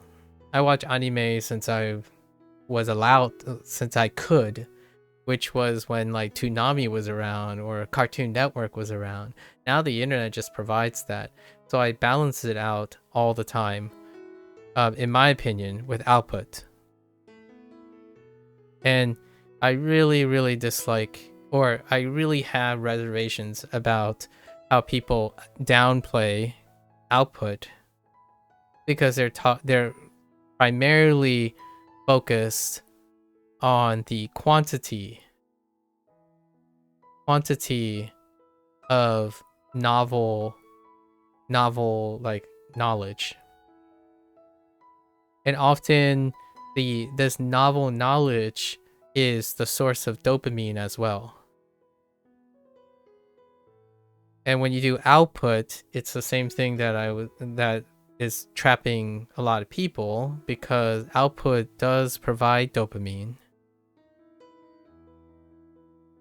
and it often ends up creating passivity.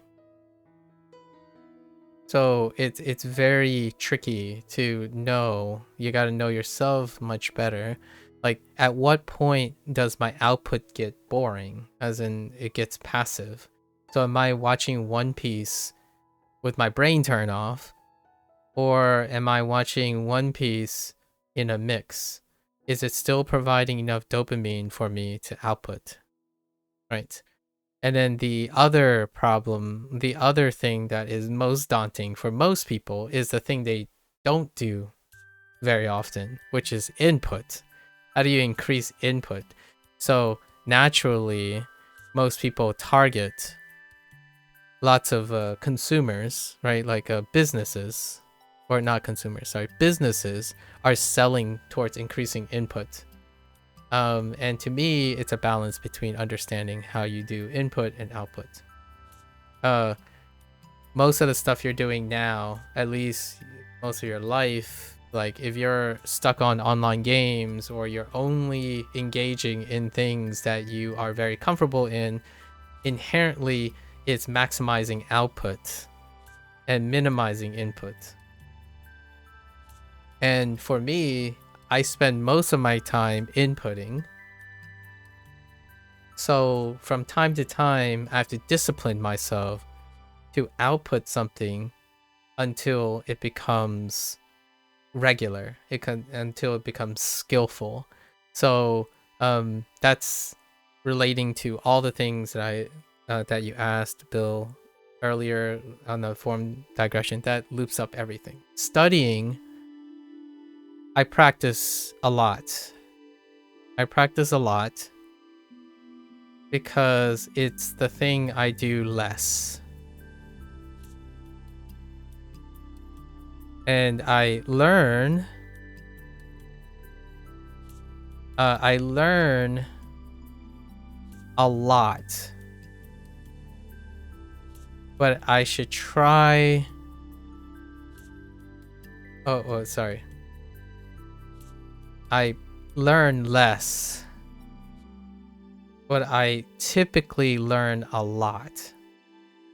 And so I might not sound like you're a normal person or like the people you interact with, because in my opinion, if you're less than 20, let's say 25 years old, and you spend 95% of your time on the internet, and then that breakup of free time and whatnot, right? Then you are probably practicing all day what you do, what you're good at all day, and you're doing little to no learning at all. So what happens is then, what is the benefits of learning? New. Let's keep learning new, and let's keep doing new things. When you're practicing, old,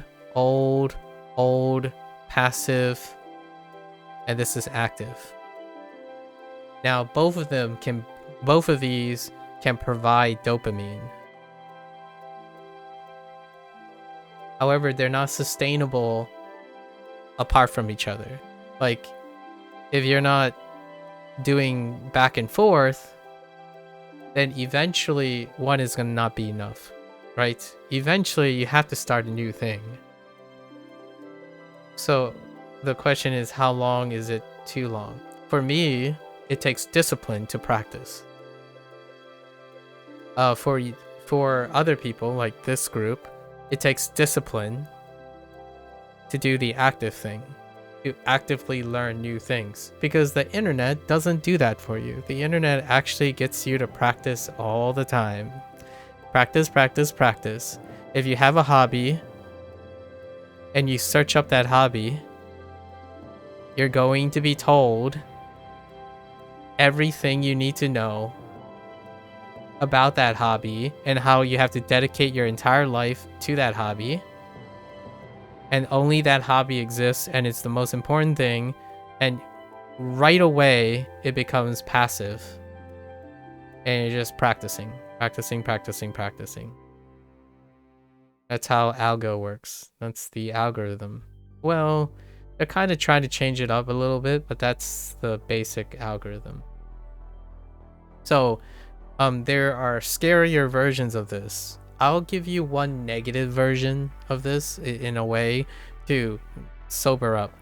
When you think you're sick and you think you have cancer, you search it up,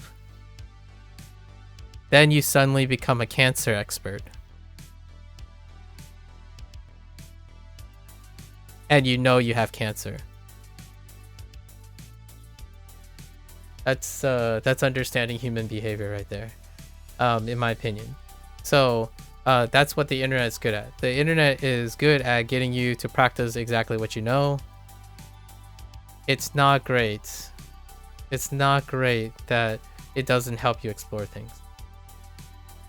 Yeah, like go out there, try to enjoy something. I think, hear me out. Maybe I want to hear how you go about it, but honestly, I know you gotta go. Figure out why you like online games so much, and then add a habit to the online game and see how many times you can do it, right? And then write it down and tell yourself, like, good job, you did it once. You spent 30 minutes learning Japanese right after you played like 3 hours of Apex Legends. And then next time you play Apex Legends, you can think of, man, remember that one time I did 30 minutes of Japanese study? Let's do that again. And then it can become an hour, you know? Yeah, no worries. I love questions to answer. I'll try to answer to the best of my ability. Take care though, Bill. Take care. Thanks for stopping by again. Good luck, good luck. All right, guys. We got our yappy in. I'm telling you. I'm getting better at this. We're gonna turn every question into something related to mental health. All right, so we got to go over this. And then I think today we were fine, right? Nasake, right? Nasake was a bit of a stifler. Nasake and Gyo. Nasake and Gyo came across again. Let me write.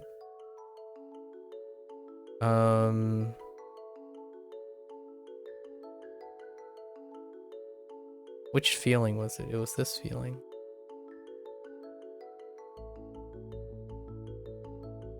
Oops.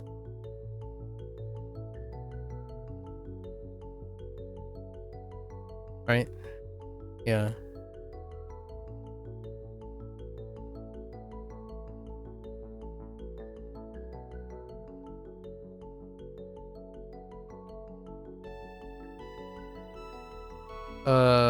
Wait. Is this? No, it's not feeling. It's pity.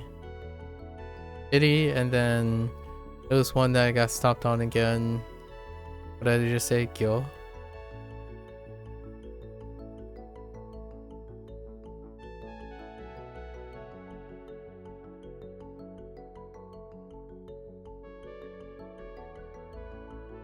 Right. For a line of text. Those are kind of weak, but they're both exceptions. So practice.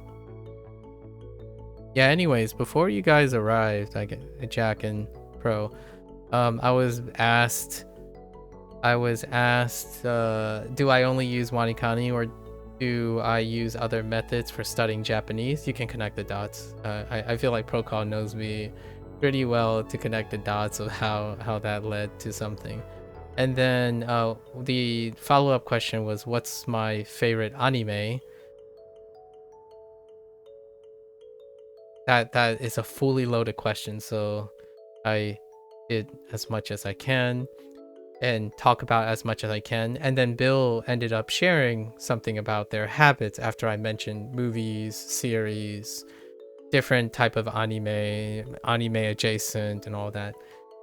That's kind of the whole, I think the most efficacious, or one of the most efficacious way to get someone to relate in a way is to cover as many different types of ideas with a question that's fully loaded to provide some sort of icebreaker or some sort of. And this person shared that they were trying to watch more movies and series and read more books, but it's hard to get started. And then I asked them, what is the nature of getting hard to start it? Like, what is it about starting? So while I was trying to guess or presume about how they view starting, they were able to explain to me that they usually find a reason, if they had to find a reason, it's because it's hard for them to sit down and consume something for more than an hour. And they're used to playing online games and turning off your brain because it's easy. And I was trying to frame that in a way of why it can be seen as starting and stopping and starting and stopping. But sitting down and consuming something for 1 straight hour is impressive to me already. Like the difference between and then I was trying to highlight the difference, but the difference doesn't seem so different when you, in my opinion, when you connect the dots and be able to explain it. Like I don't sit around and consume something for more than an hour. I sit down in front of something and I interact with it in many different ways for less than an hour each time. So like right now, I'm not doing what WaniKani is doing. And right now, yapping is not doing what WaniKani is doing.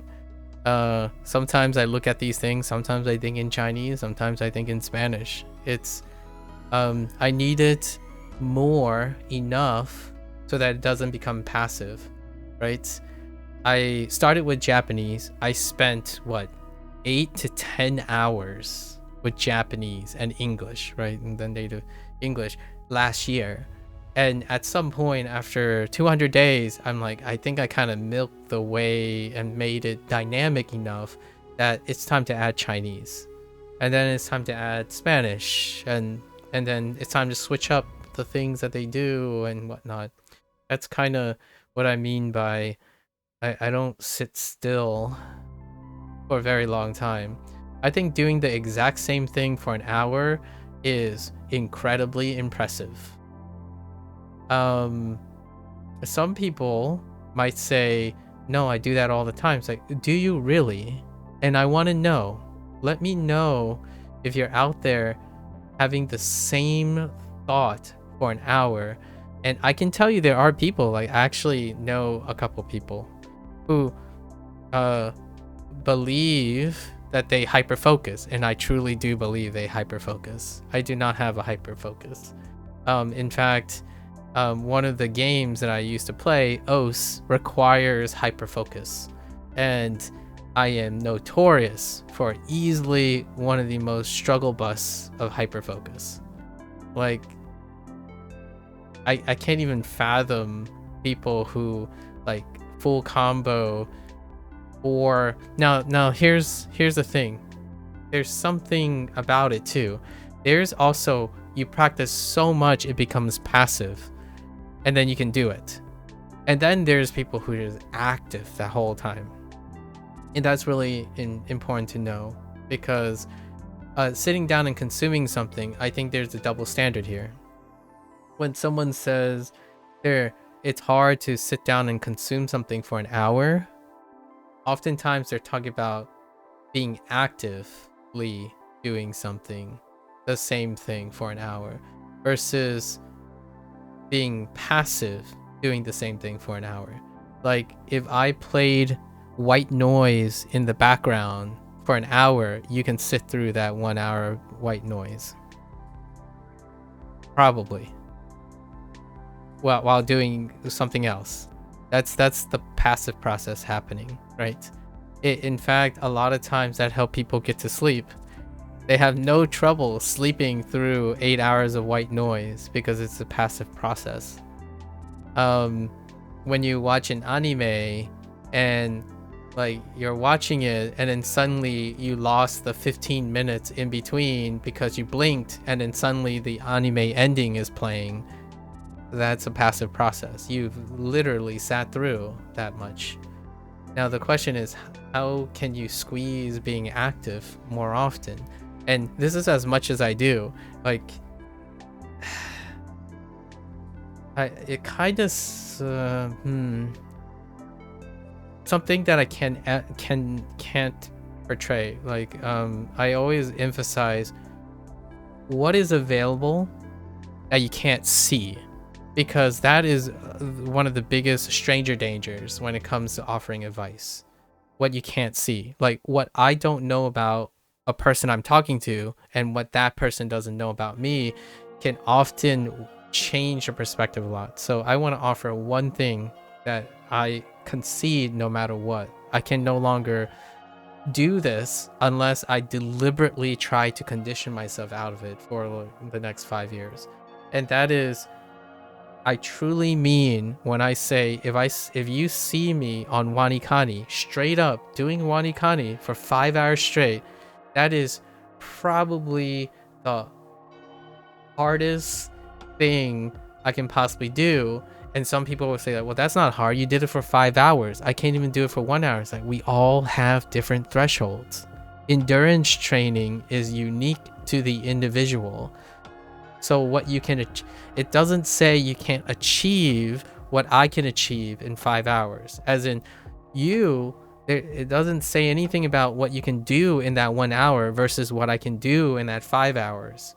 For all I know, you could probably do more in that 1 hour than I can do in 5 hours. We're not talking about results here. We're talking about the act of endurance. And that's kind of one of those things that it's underplayed so much. It just gets stuffed down there. It gets lost somewhere. Like, endurance is individualized. It discriminates. Endurance training discriminates. Not it's one of those things. That's why when people think about what is so hard to reproduce, but undesirable to reproduce, but at the same time very inspiring forms of endurance, human endurance. So watching someone work on a no-hit run in a Dark Souls game for the next 3 months of their lives straight up, it's hard to replicate. It's very admirable and inspiring to see, but it is discriminate, as in, I don't want to do that, but that's great that this person does. Yeah. Not speed, not efficacy, it's endurance. So, and the tough thing about endurance is, in my opinion, it deals a lot more with output than input. If you don't do it, endurance falls by the wayside. It's kind of like, can you keep inputting for physical activity? Like, for example, oh yeah, just input. Learn more about healthy diets. If you don't do the healthy diet, it's irrelevant. You won't get results from all your input if you don't do it. So that's kind of one of those double and not double standards. It's kind of a double standard. And endurance is what is probably one of the banes of, or what are the consequences of the internet culture. Endurance is gone. Endurance, the perception and the mindset required for endurance training in any facet. What does endurance look like? Endurance looks like consistency. Endurance looks like habit formation. All these contribute to endurance. So, call it my attack on, or not attack, but call it my disagreement with the overemphasis, the unintentional overemphasis on the internet. But if someone tells me I can learn Japanese faster, that sounds great. If they start spouting things and it's like, oh, you can learn it a lot faster at the cost of my endurance, then no, I'll pass. As in, I wouldn't sacrifice things that make me, I wouldn't sacrifice being less consistent to achieve possibly quicker results in the sense of sloppiness and being ill-disciplined. I probably do that more than other people because the standard things they do it really well. What is the what are people that do? I can't even fathom touching those skills because they require a lot of my endurance. Like for example, online competitive shooters, right? That sucks up pretty much all of my endurance. Like how would I get quote unquote get good at a competitive shooter? How does one stay competitive? Yes, you could be talented and very good. That's true right away, and you can be like a top dog for a year. But the most excellence of excellence is to be consistently good for many years. So I can't pick up a skill like that or I choose not to pick up a skill like that because it sacrifices everything else. So I typically don't sacrifice my endurance skills. I try to build on top of my endurance skills. How can I say consistency in WaniKani? Well, that's related to all the other skills that I have developed over my years. So I'm not giving up my skills. I don't start and stop something. I continue things. Where WaniKani ends, quote unquote, figuratively ends, it gets carried on to the next thing, which is next year's project. Although WaniKani will continue for like another 2.5 years. I think the pace we're going, it's about 2.5 years, something like that.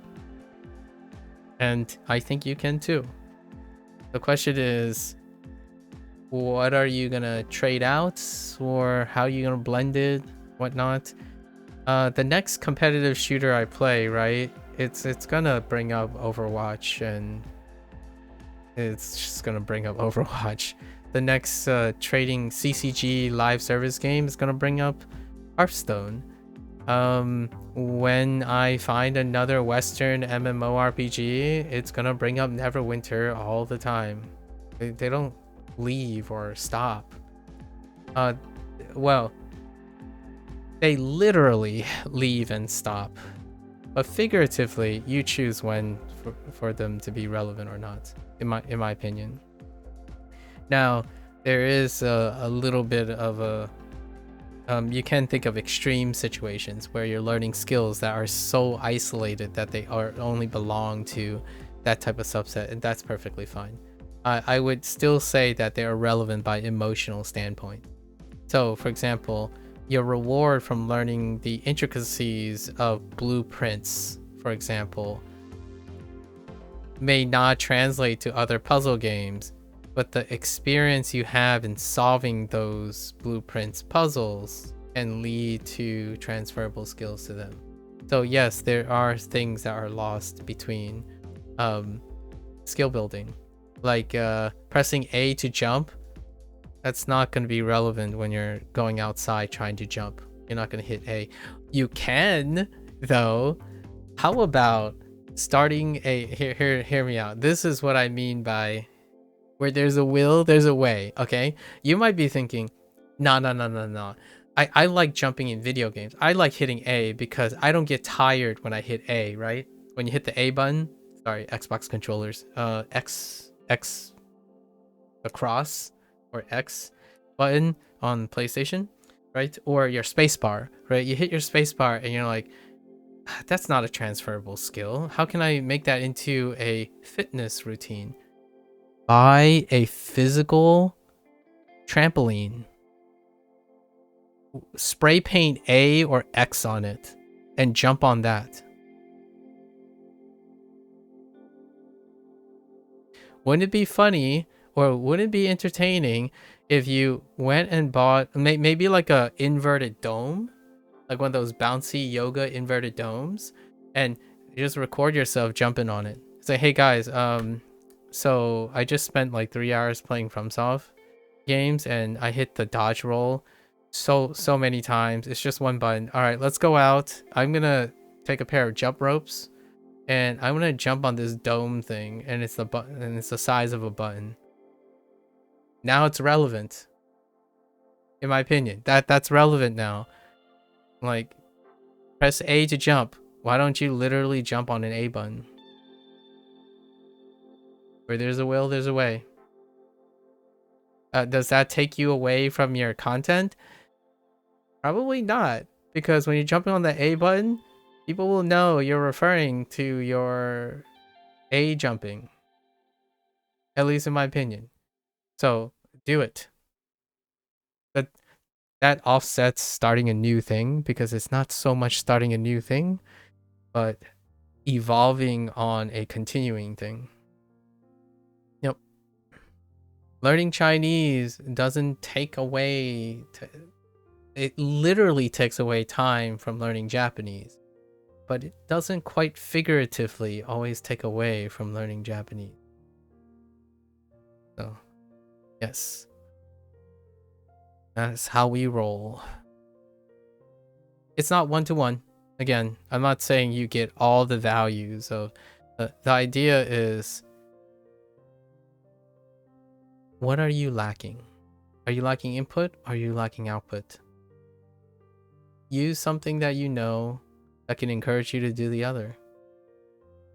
For me, I think it's more like sticking to the thing until it becomes so comforting that I can pick it up. Like, I'm not going to use WaniKani to the point where everything about WaniKani... well, it's getting there. Whenever it gets there, like, whenever it gets to I'm just doing the same thing every day, I start switching it up. That's just my thing. My normal steady state is I'm not incredibly good at most of the things that I do, because I prefer to be active when I'm doing them. So if I'm not yapping, if I don't have anything to yap about when I'm doing something online, then I'm doing a passive thing. But you don't get to see me do passive things. Not yet, anyways. Neverwinter might be the closest thing. I think Neverwinter's... even then, because Neverwinter's content that I'm interacting with may seem like developers who are stuck in their ways, who just constantly do the same thing. So that can be in itself very passive inducing, right? Live service in general is kind of a passive process. Iterative design can get there. What you call it, Bill's avatar is what looks like Casca from Like a Dragon, so I imagine that there's something to it there. Anyways, okay, all right, let's get here. So, sorry, one of the windows lit up. Okay, all right, pool, animal, public, well, part, talent, bar. Okay, let's do our reads. I'm not sure if I'm gonna get to clear obscure today. Okay, Ichigo, Ichigo. Oh, right, we have slightly new things. Hang on, we gotta write the mnemonic for this. What was this? Okami? Okami. Or, yeah, that's fine. Thanks. Is that it? Oh no, we only got one character.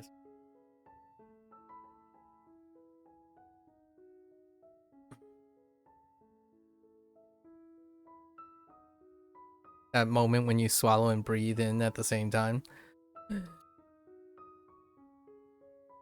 Don't do that. Terrifying. Okay, let's see. Ichiko. Is Okami... Okami is Kunyomi, right? It can't be anything. Sounds so coon. Alright. Oops, and then I wrote O. And Okami... De... Sotsu... Yo... San... Shu... Ho... Ki... Kan... Hi... Nen... Setsu... Bo... Soku... Ge... Hi... Oh... That is... Oh, no, that's fine, that's fine. Sho... 小生のコツ gun. All right. That's it. That's it for today. I had an opportunity to fill in the blink it, and you'll miss it day. Inherently, these are the shortest days. Usually, they're like 15 minutes to 20 minutes. But we got an excellent opportunity to talk about habit formation, which is awesome. It's gonna sound like a broken record in the future where, hey guys, do I like underwater basket weaving? Wait, let me tell you about how underwater basket weaving deals with mental health. One day, everything is just gonna wrap back around to, listen, we gotta talk about something before we talk about this. It's gonna happen. You practice, right? This is largely because I practice it a lot. Maybe this is the passive thing that I have, but hear me out. The nice thing about my passive skill, I do have a couple passive skills now. Maybe the most common one is treading mental health over and over again, or treading lifestyle choices and decision making. The nice thing about this is because I'm interacting with another person. So the person makes it so that it's an active process all the time, right? The idea is I'm sharing all of this. That's the passive part. But then I get to respond and interact with with another person, and that person can respond any different way. Now it can vary. The people that I know well, as in the personality types and stuff that line up with my understanding of this situation, like streamer, YouTube, Twitch, their interests and stuff, that can end up being a confirmation, as in, oh, okay, so now we're going down this line, I should talk about this and talk about this. That can end up becoming a passive process. However, I'm always alert, or I stay alert, because I could be wrong, they could be different, and then that leads to more experience. It provides new input. So input while constantly practicing. I think that's what makes, in my opinion, interacting with people goated.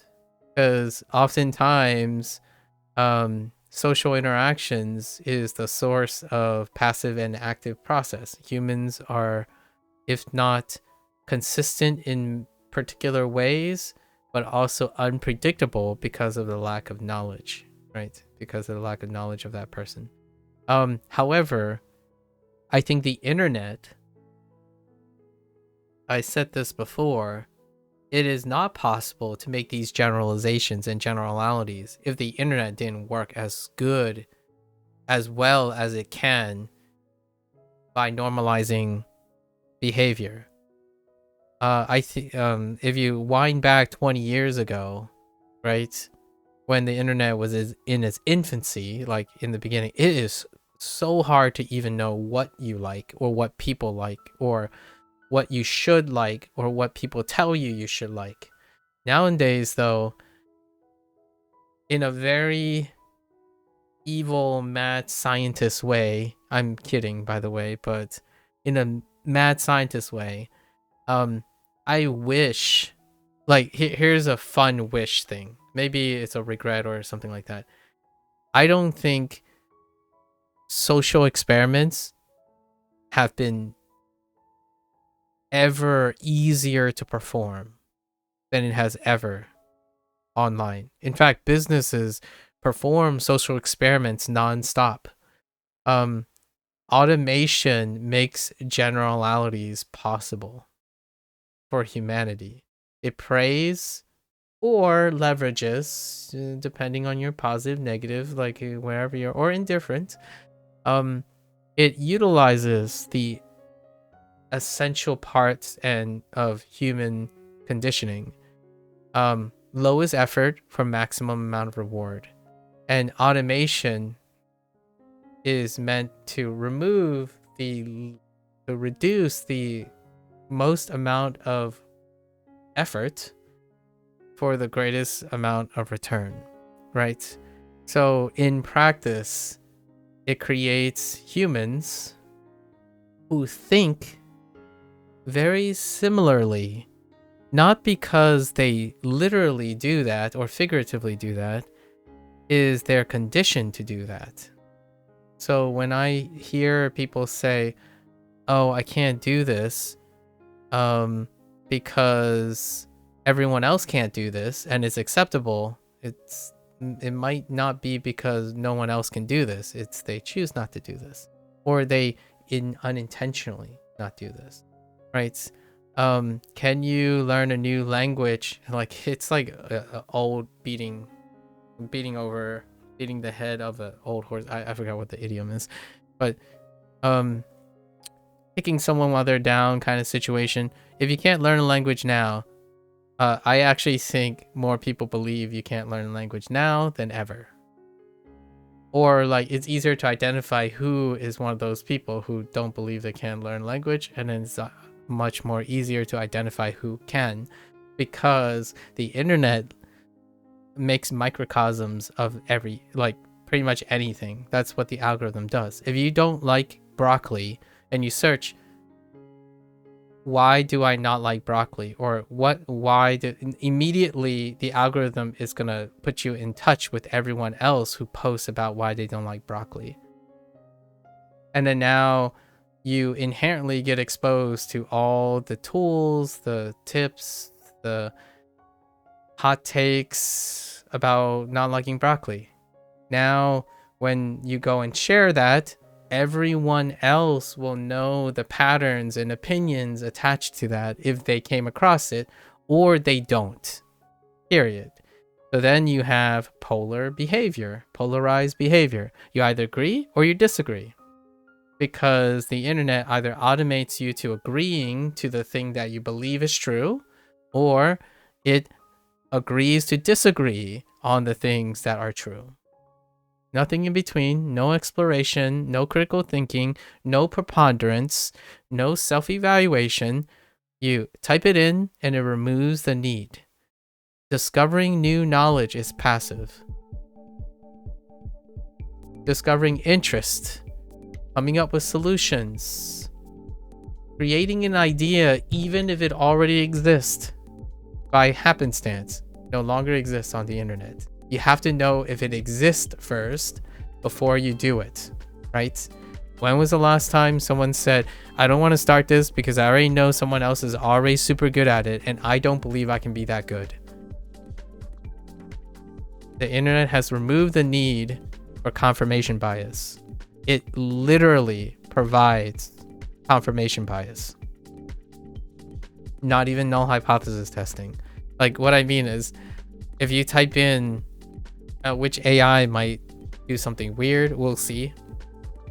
Because right now people joke about it, like AI is ruining search, and like, oh, like it's making you learn things that you don't want to, or it's trying to summarize things that you don't want to consider.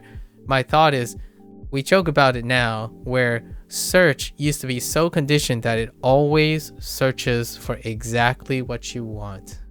The question is it ironic that when you infuse a learning model onto it that is based on human data, it becomes more of a human response than the convenience of is directive? So my thought is, actually, it's kind of neat that one day you can say, oh, can I get an algorithm based search result or a AI powered search results? Now, why do they coexist is because if you're asking me for advice, it's different than Googling it. And if you're saying, well, you could be wrong, exactly, I can be wrong.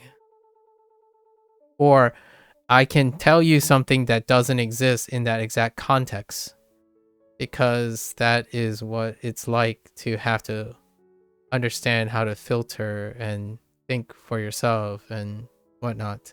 So I can see a world where from time to time having AI powered LLMs do your search result, which can produce opportunities to be like, oh, I noticed you searched this. A lot of people consider this as a misconception, but you phrased it as a truth. May I ask why you think it's truth? Here are some search results of people who don't believe necessarily that to be true. And the first thought of someone who's conditioned by the algorithm is, why do I need to know that? That's like, obviously no one cares about that. Like, I only care about why it's true. But the idea is now you have an idea of seeing different perspectives that is supposed to be part of the data set. So when you search, is eating grapes every day healthy? And then the AI is trying to synthesize the entire data set to produce several potential outputs as opposed to the one you're looking for, which is probably saying, here are all the hits for how grapes are healthy. Because you typed healthy and grapes. So they're gonna immediately match rudimentarily grapes are healthy, because nowadays when people look for results, they are looking for confirmations of their result, not a synthesis of multiple things. So yes, cue the jokes about hallucination and getting statements wrong while summarizing. Is like, yeah, humans do that all the time. Now, the idea is some people laugh because technology is supposed to always be right. Well, let's talk about something deeper and closer to the issue here. Do you think the algorithm is always right about your interest? Because it is if it shows you it enough times. And that is what happened with live service games. If they are present in your life long enough, they are important and they will consume more and more of your time. The algorithm does that. Now, I see people laughing a lot. This is a hot take on AI, by the way. Like, no one really asked me this yet. Protocol kind of asked me about the environment impacts of AI, but I didn't get into this topic. But stability creates jokes. It creates memes, it creates conflicts, and laugh. But vision ultimately lacks clairvoyance from a human perspective. When you disrupt something that is so hardwired by normal conditioning, it often seems like a joke and inconceivable about being applicable or useful in many ways. And here I am just sitting and people are saying like, hey, let's find out all the ways that AI can hallucinate. It's like, yeah, well, let's find out all the ways you're lying to yourself that you're completely compliant to something that always tells you what you want to see. That's humanity, right? So at the same time, while I do see the dangers of trusting a technology because the technology can be erroneous, it's shocking to this day how ironic that statement is, considering how people make content based on how the machine is always right.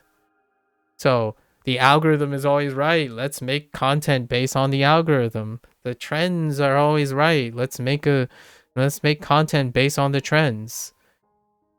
So that's provided by a machine. So if you think it's a joke or if you think it's really funny, I'm actually finding it a little bit awkward and uncomfortable because I only see someone who literally thinks machines are the only ones with the right answer. And then how wrong answers are impractical or a waste of time. When you talk to a human being, they will give you not entirely accurate statements most of the time. They will give you interpretations. And if you think that the only way you can trust someone is to have an algorithm confirm to you your opinions, then yes, I'm not surprised that you have a problem communicating with other human beings. It is very difficult to separate yourself from a machine if you're interaction with a machine is that it has to always be right. Think about the behavioral consequences of spending 99% of your time always having a machine that you believe is correct, and then you go and talk to a human being. What do you do when you talk to that human being? You're going to talk to them like a machine.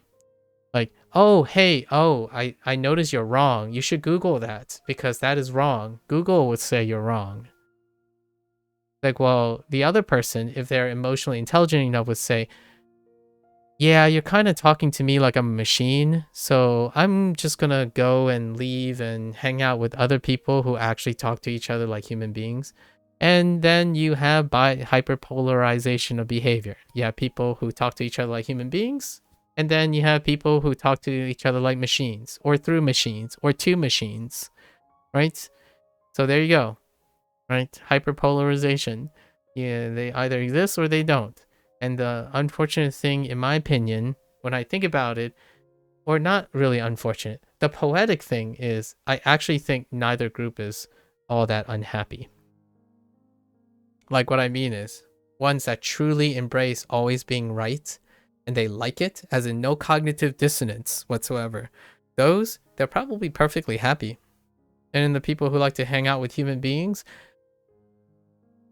strangely enough, they don't actually care. They don't actually find it uncomfortable that sometimes their friends are wrong in a way of facts, but also right in the way of intention. Like, this would be such a hot take right now. I'm actually kind of curious if there's a generational difference between this. I don't care if my friends are lying to me. I care if they care about me. That is something that might divide the internet generation from the pre-internet generation. I think my friend is very intelligent despite not knowing everything.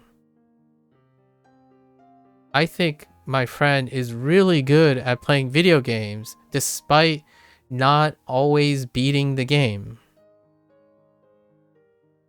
The idea is even witnessing potential. Can people who look at machines, for example, or always interact with objectivity, see potential in people?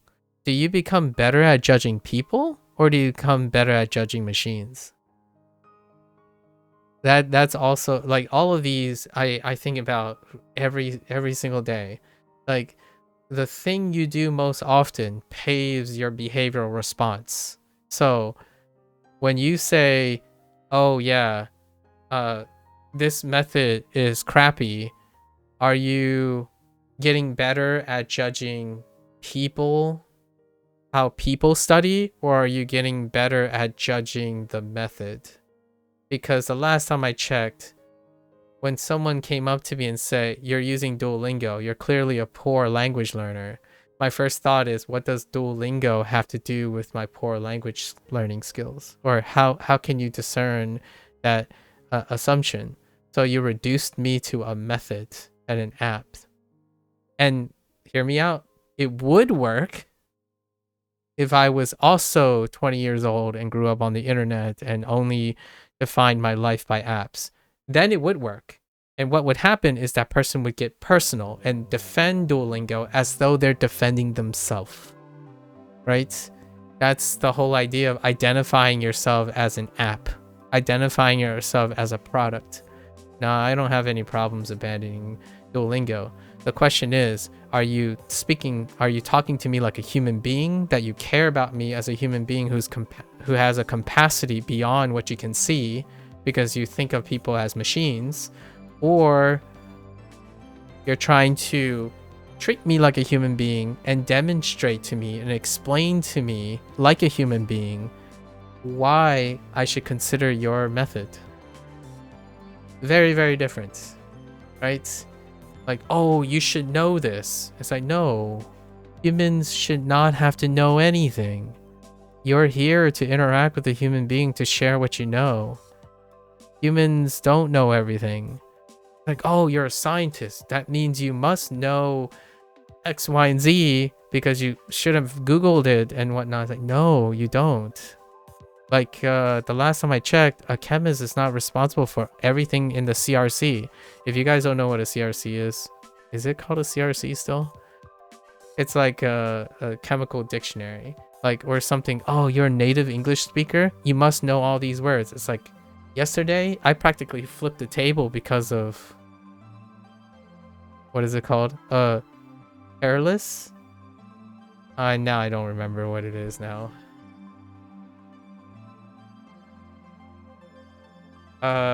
Trellis? Yeah, a trellis. Like, I didn't know what a trellis is. So... Right. That's probably my statement for... to wrap up all this. I think there's... awareness that comes with maturity. And if there's anything that people like about becoming mature intellectually, is that it used to include more knowledge, and that knowledge used to create more awareness. Nowadays, I think automation removes the need for awareness. There's a complete lack of awareness. Like, how can someone be so good at studying and yet so bad, quote unquote, so irrelevant at emotional intelligence in providing advice? Because they can. You can compartmentalize them now. The internet is fantastic at compartmentalizing things. How can you know so much about running and yet so little about dieting? Or how can you know so much about running and so little about respiratory problems that people encounter while running? Right? I have respiratory problems. So when someone says, "Oh, hey, it sounds like you need to do some speed training because your times are really low." It's like, yeah.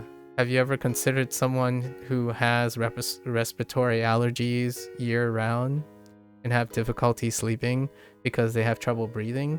Like, that type of thing, it's irrelevant because the internet doesn't expose that to you. Like, what I mean is, if you ask, how do I run fast? If you're asking me how to run fast, I will give you like 10 or 12 conditionals because I am thinking about all the conditionals before I give advice or give a response. When you go on the internet and you say how to run fast, you're at the mercy of the search engine looking up for all the hot takes on how to run fast without knowing anything about the conditionals that they come with. What is the best method to learning Japanese? No conditionals. No conditionals. You like, oh, this is the best theory on secondary language acquisition. No conditionals. Like, you have no idea what the condition is. You have no background on the person who came up with the theory, all the assumptions that they make, all the nebulous qualifications that's part of that theory in order to make it an ideal case, right?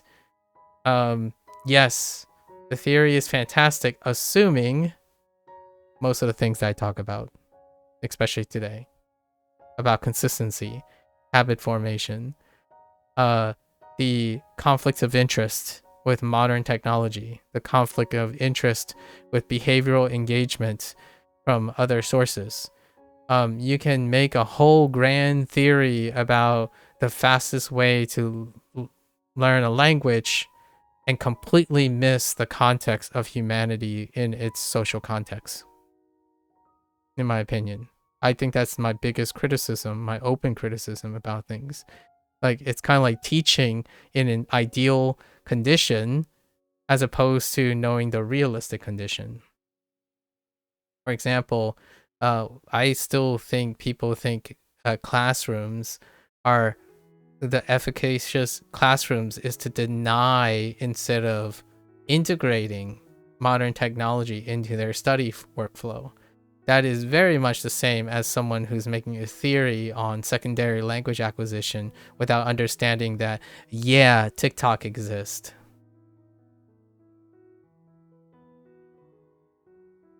And yeah, Apex Legend and Fortnite exist. Does that factor into your social theories about language acquisition? Because those are real, ubiquitous, almost constitutive activities in human society now. You can make a really broad stroke, like saying, well, if you follow my theory or my method long enough, then you can train it out. Yeah, that's kind of default true with pretty much everything. So you're going back to idealism. So if you ideally have someone who is very motivated, consistently focused, and have no problems in actively engaging nonstop whenever it's ideally for the task in mind, then yes, your theory is very sound and your method is incredible, right? That's kind of what you learn in science when you spend lots and lots of years in science and doing research.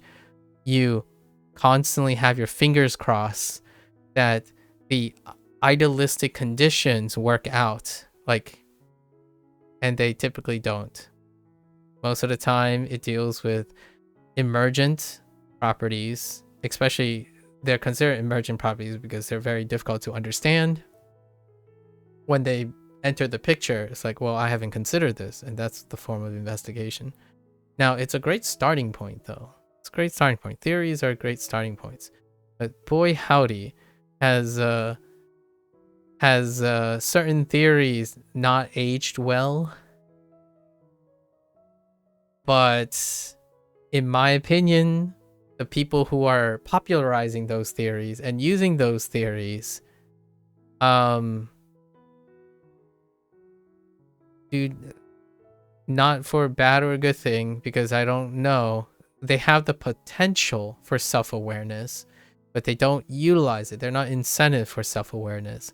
So when someone reads their favorite method for studying Japanese, it is assumed that method requires self-awareness. But I don't think that's how products and theories and whatnot are marketed. They're marketed targeting people who don't have self-awareness. Like, what I mean is, how do you get someone to blindly play your video game, or blindly constantly think that they need to play your video game? Or like, who are you targeting to follow your theories and market your method? The most efficacious, quote unquote, the most effective business strategy is to target someone who is incapable of criticizing your product and feel very easily swayed to be constitutively attached to your product. Your product rarely has safeguards and moderation to say, hey, have you considered that you might be addicted to my product? Or hey, have you considered being aware that there are other options and you should choose some time to weigh other competitions? No, you don't. You have other competitions do that for you. You hope, anyways. But we live in a modern age where you can anti-competitively remove that source of stimuli. I mean, there's a very great reason that in the tech industry right now, there are slews and strings of anti-competitive lawsuits and disagreements right now. Right? When you get locked into an ecosystem, you don't have to see your competition. There isn't any competition. When you do a Google search, there's no competition for your perspective or your information. Now, though, there's kind of a way. Like, for example, I saw this advertisement. It's everywhere. Obviously, advertisements are subliminal, and I see it, so now I remember it, right? Acknowledging human condition. Ground news, for example. Looking at news from the perspective of multiple mindsets. Understanding the distribution of news and the people who make the news. right? Or write the news sources and whatnot. That is a way to try to create awareness. There is a downside to it. It also means that those people no longer practice those skills. Now, it could be, I've never used something like that or other things. I would love to see that in the future, apps create awareness of the things that they're doing for the person, right? And that creates human oversight, in my opinion. I think video games have an inherent nature of that, which is nice, right? Like when someone dislikes a video game, they inherently want to provide constructive criticism, if not mostly emotionally motivated. But that is kind of the idea. However, in today's world, when it comes to learning material, there isn't constructive criticism. There's basically no competition. And you might be thinking, what do you mean no competition? Doesn't WaniKani compete with Anki, which competes with Duolingo? No, not in that way. When a user uses something and they use it long enough, they become identified to it or hate it. You either hate or love it. You don't use it to be like, oh, this is in combination with another thing, which is another thing, and I am deciding how to do that. That's not something. Tools are product placement are telling you. They're going to tell you this is the only product that you should use for this task, and keep using this product for that task. Not have to question or think about potentially the diminished return you may have over time or your behavior. It's like, hey, did you notice that my tool is helping you do this? Try doing this with other things in the future and see how it works. No, we're not going to tell you how this tool works. I hope you can figure that out for yourself. Because if you don't, then you don't develop any self-awareness. And that's how I'm going to wrap it up today. The question when I ask someone, right, why do you think it's hard to get started? That's creating self-awareness with any type of question. I think the next time you ask yourself, this is very hard. How and why is it very hard? And then I think the really fun question to ask yourself is, what are the tools that work for you right now? And what do you think they do to make it work? Study the method, right? Studying the method, practicing the method, and then seeing if you develop any self-awareness from it. I know what works for me that WaniKani offers, and then I know what kind of doesn't. But kind of know if I can make it work or not, right? And then sometimes if I don't know, I try it. I try it to see if it does work. I think nowadays it's very difficult to know if someone truly believes something or they believe it because it happens all the time. Like it just happens to be all the time.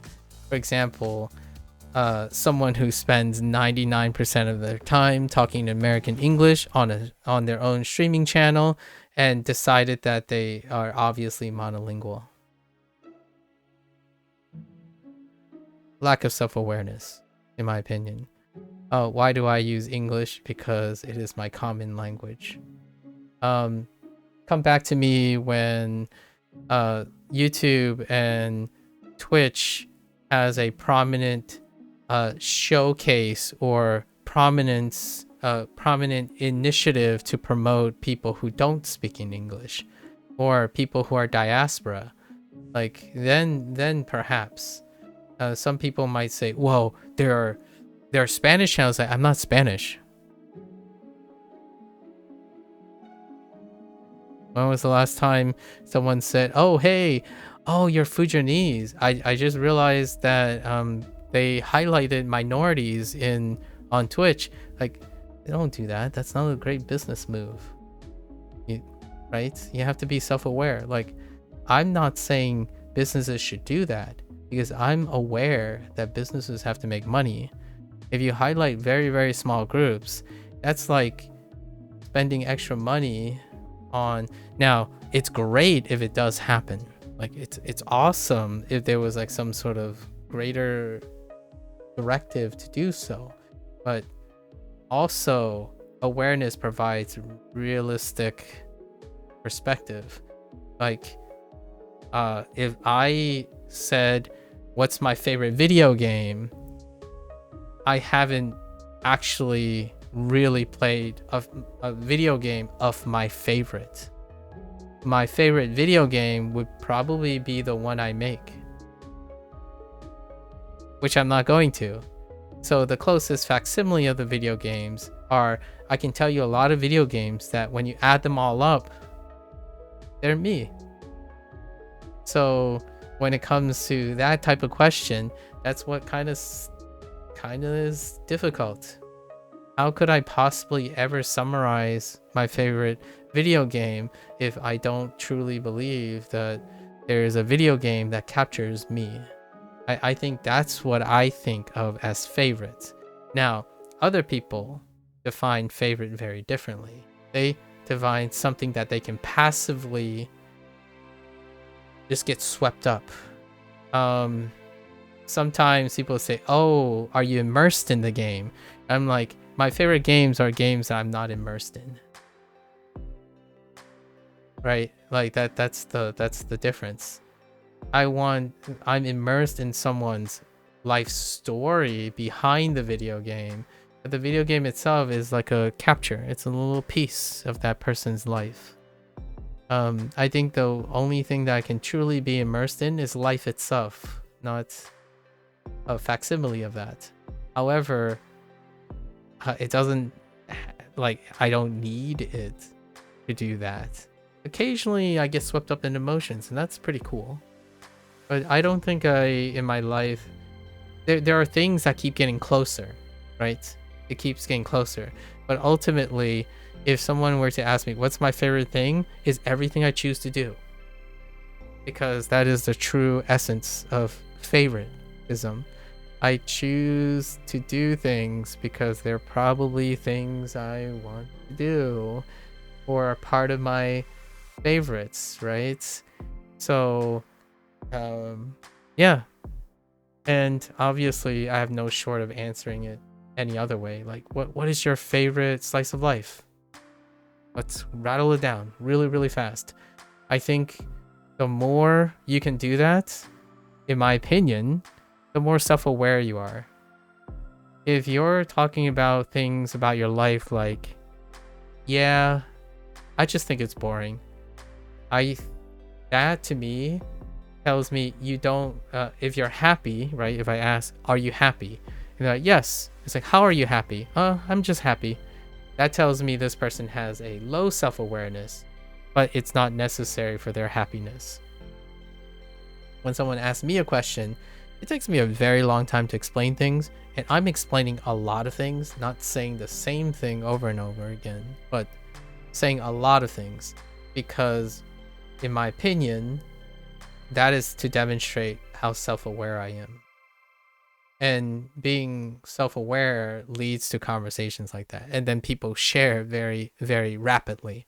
So when two people are very self-aware and they exchange ideas, they immediately connect despite possibly disagreeing about everything. Like, you can disagree about everything and still be really, really close to another person, provided that they have enough self-awareness to explain that and to express that. So very, very last thing, right? About 3 hours. Yeah. This is what this is about. I think this is what the channel is about. I'm starting to iron out what the channel is about. It also affects how I'm gonna explain Clear Up Scare in a couple days. So I'm working on how to do that. I think we're gonna make this channel into a more of a perspective channel. Things about perspective, self-awareness and perspective later down the road. All right. Anyways, there's WaniKani. We had a question during WaniKani. It's fantastic. It deals with language learning. If it sounds like I'm talking about something that doesn't relate to language learning, I'll try harder next time.